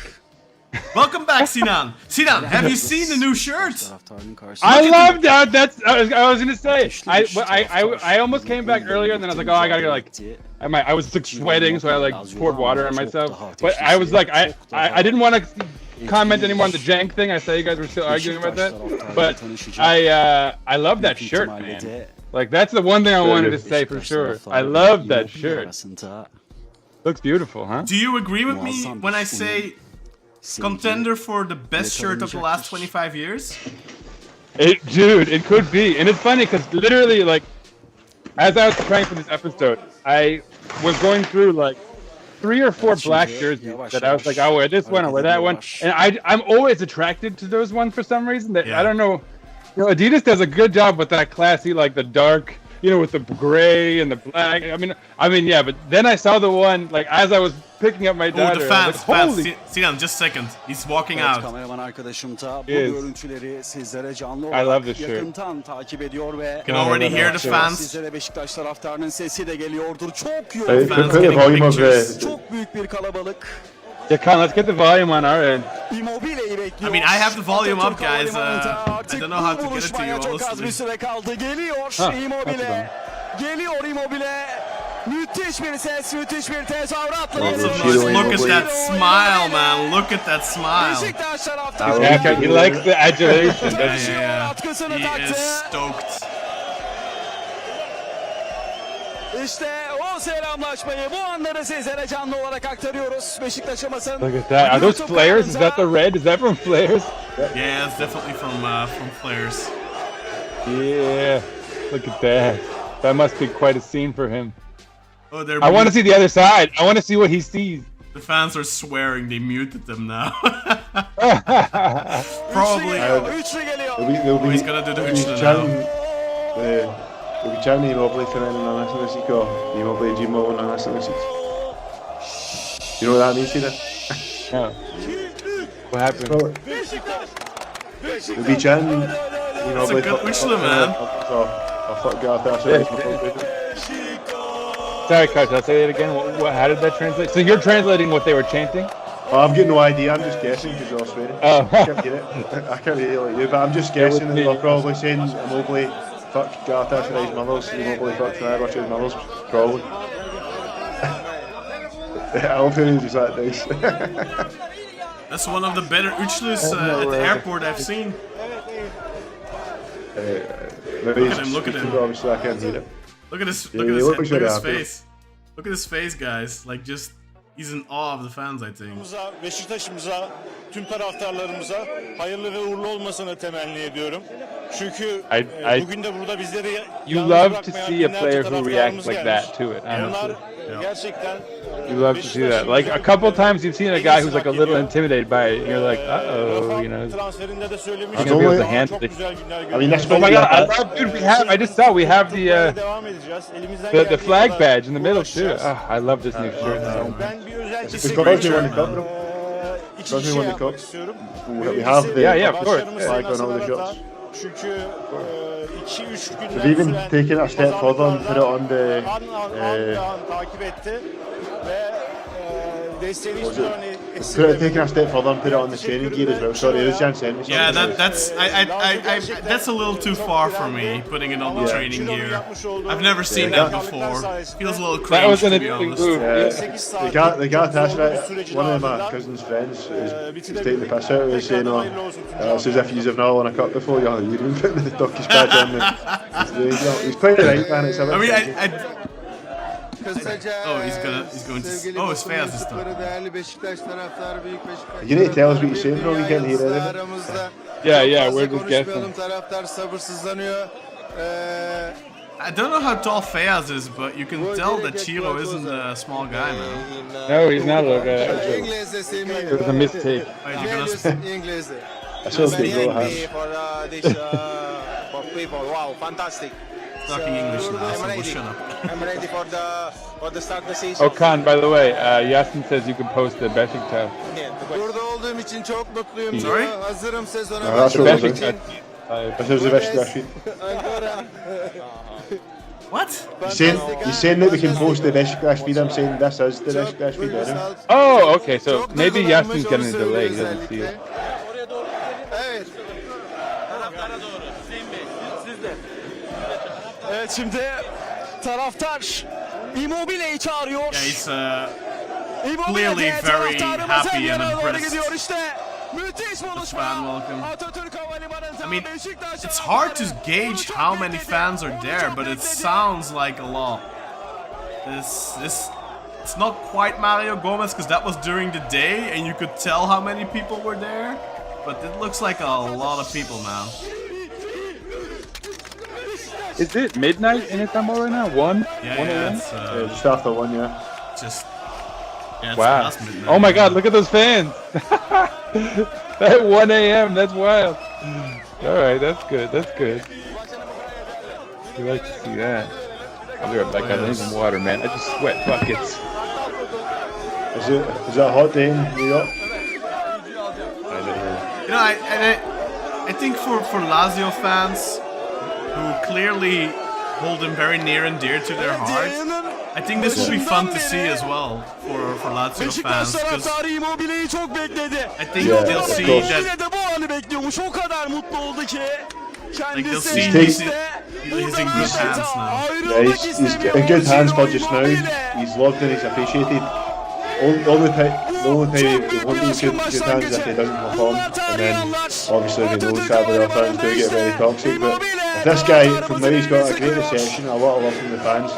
If he plays well, that'll just increase, and he's going to get a lot. He's going to be treated like a king. Atatürk Havalimanı'nda Ciro Immobile. Yes, I mean it's like that everywhere, right? It's like in sports, especially in football. Like if you're a big name, you come in, people are happy, but you need to perform. Back up. That's just the way of sports. I mean, he knows that. Athletes know that. They know they have to perform. And Ciro Immobile undoubtedly Şimdi de knows kendisini this bekleyen is araca doğru amazing, tremendous yavaş yavaş gidiyor support, ama but Immobile'nin you know, tercihi he's going to need to taraftarımızın earn yanından the gitmek. continued Onu saatlerdir admiration bekleyen taraftarı and Beşiktaş support taraftarına from the selam fans. vermeden You know, gitmiyor. it's just the way it is. Ciro Immobile işte bu Oh, görüntüleri de canlı olarak sizlere aktarıyoruz. The Beşiktaş commentator tarihi anlar demedik. from Beşiktaş YouTube just say Ciro. Müthiş bir etkileşimle So başladı. it's bu Ciro, hikaye. Ciro. You have to pronounce it Ciro, come on.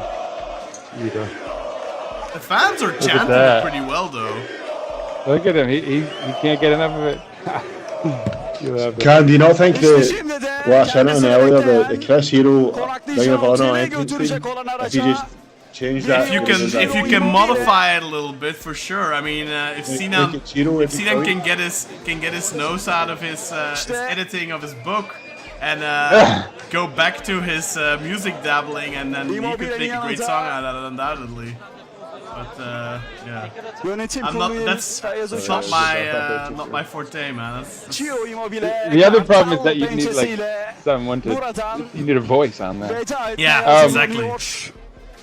exactly. Unless you use like AI or something to. Kaan, you know, Yeah, you could use it. Kaan, I had a good thought as I was watching this and watching him enjoy this crowd so much. I mean, look at him. He's like, yavaş yavaş he loves it. hareket ediyor.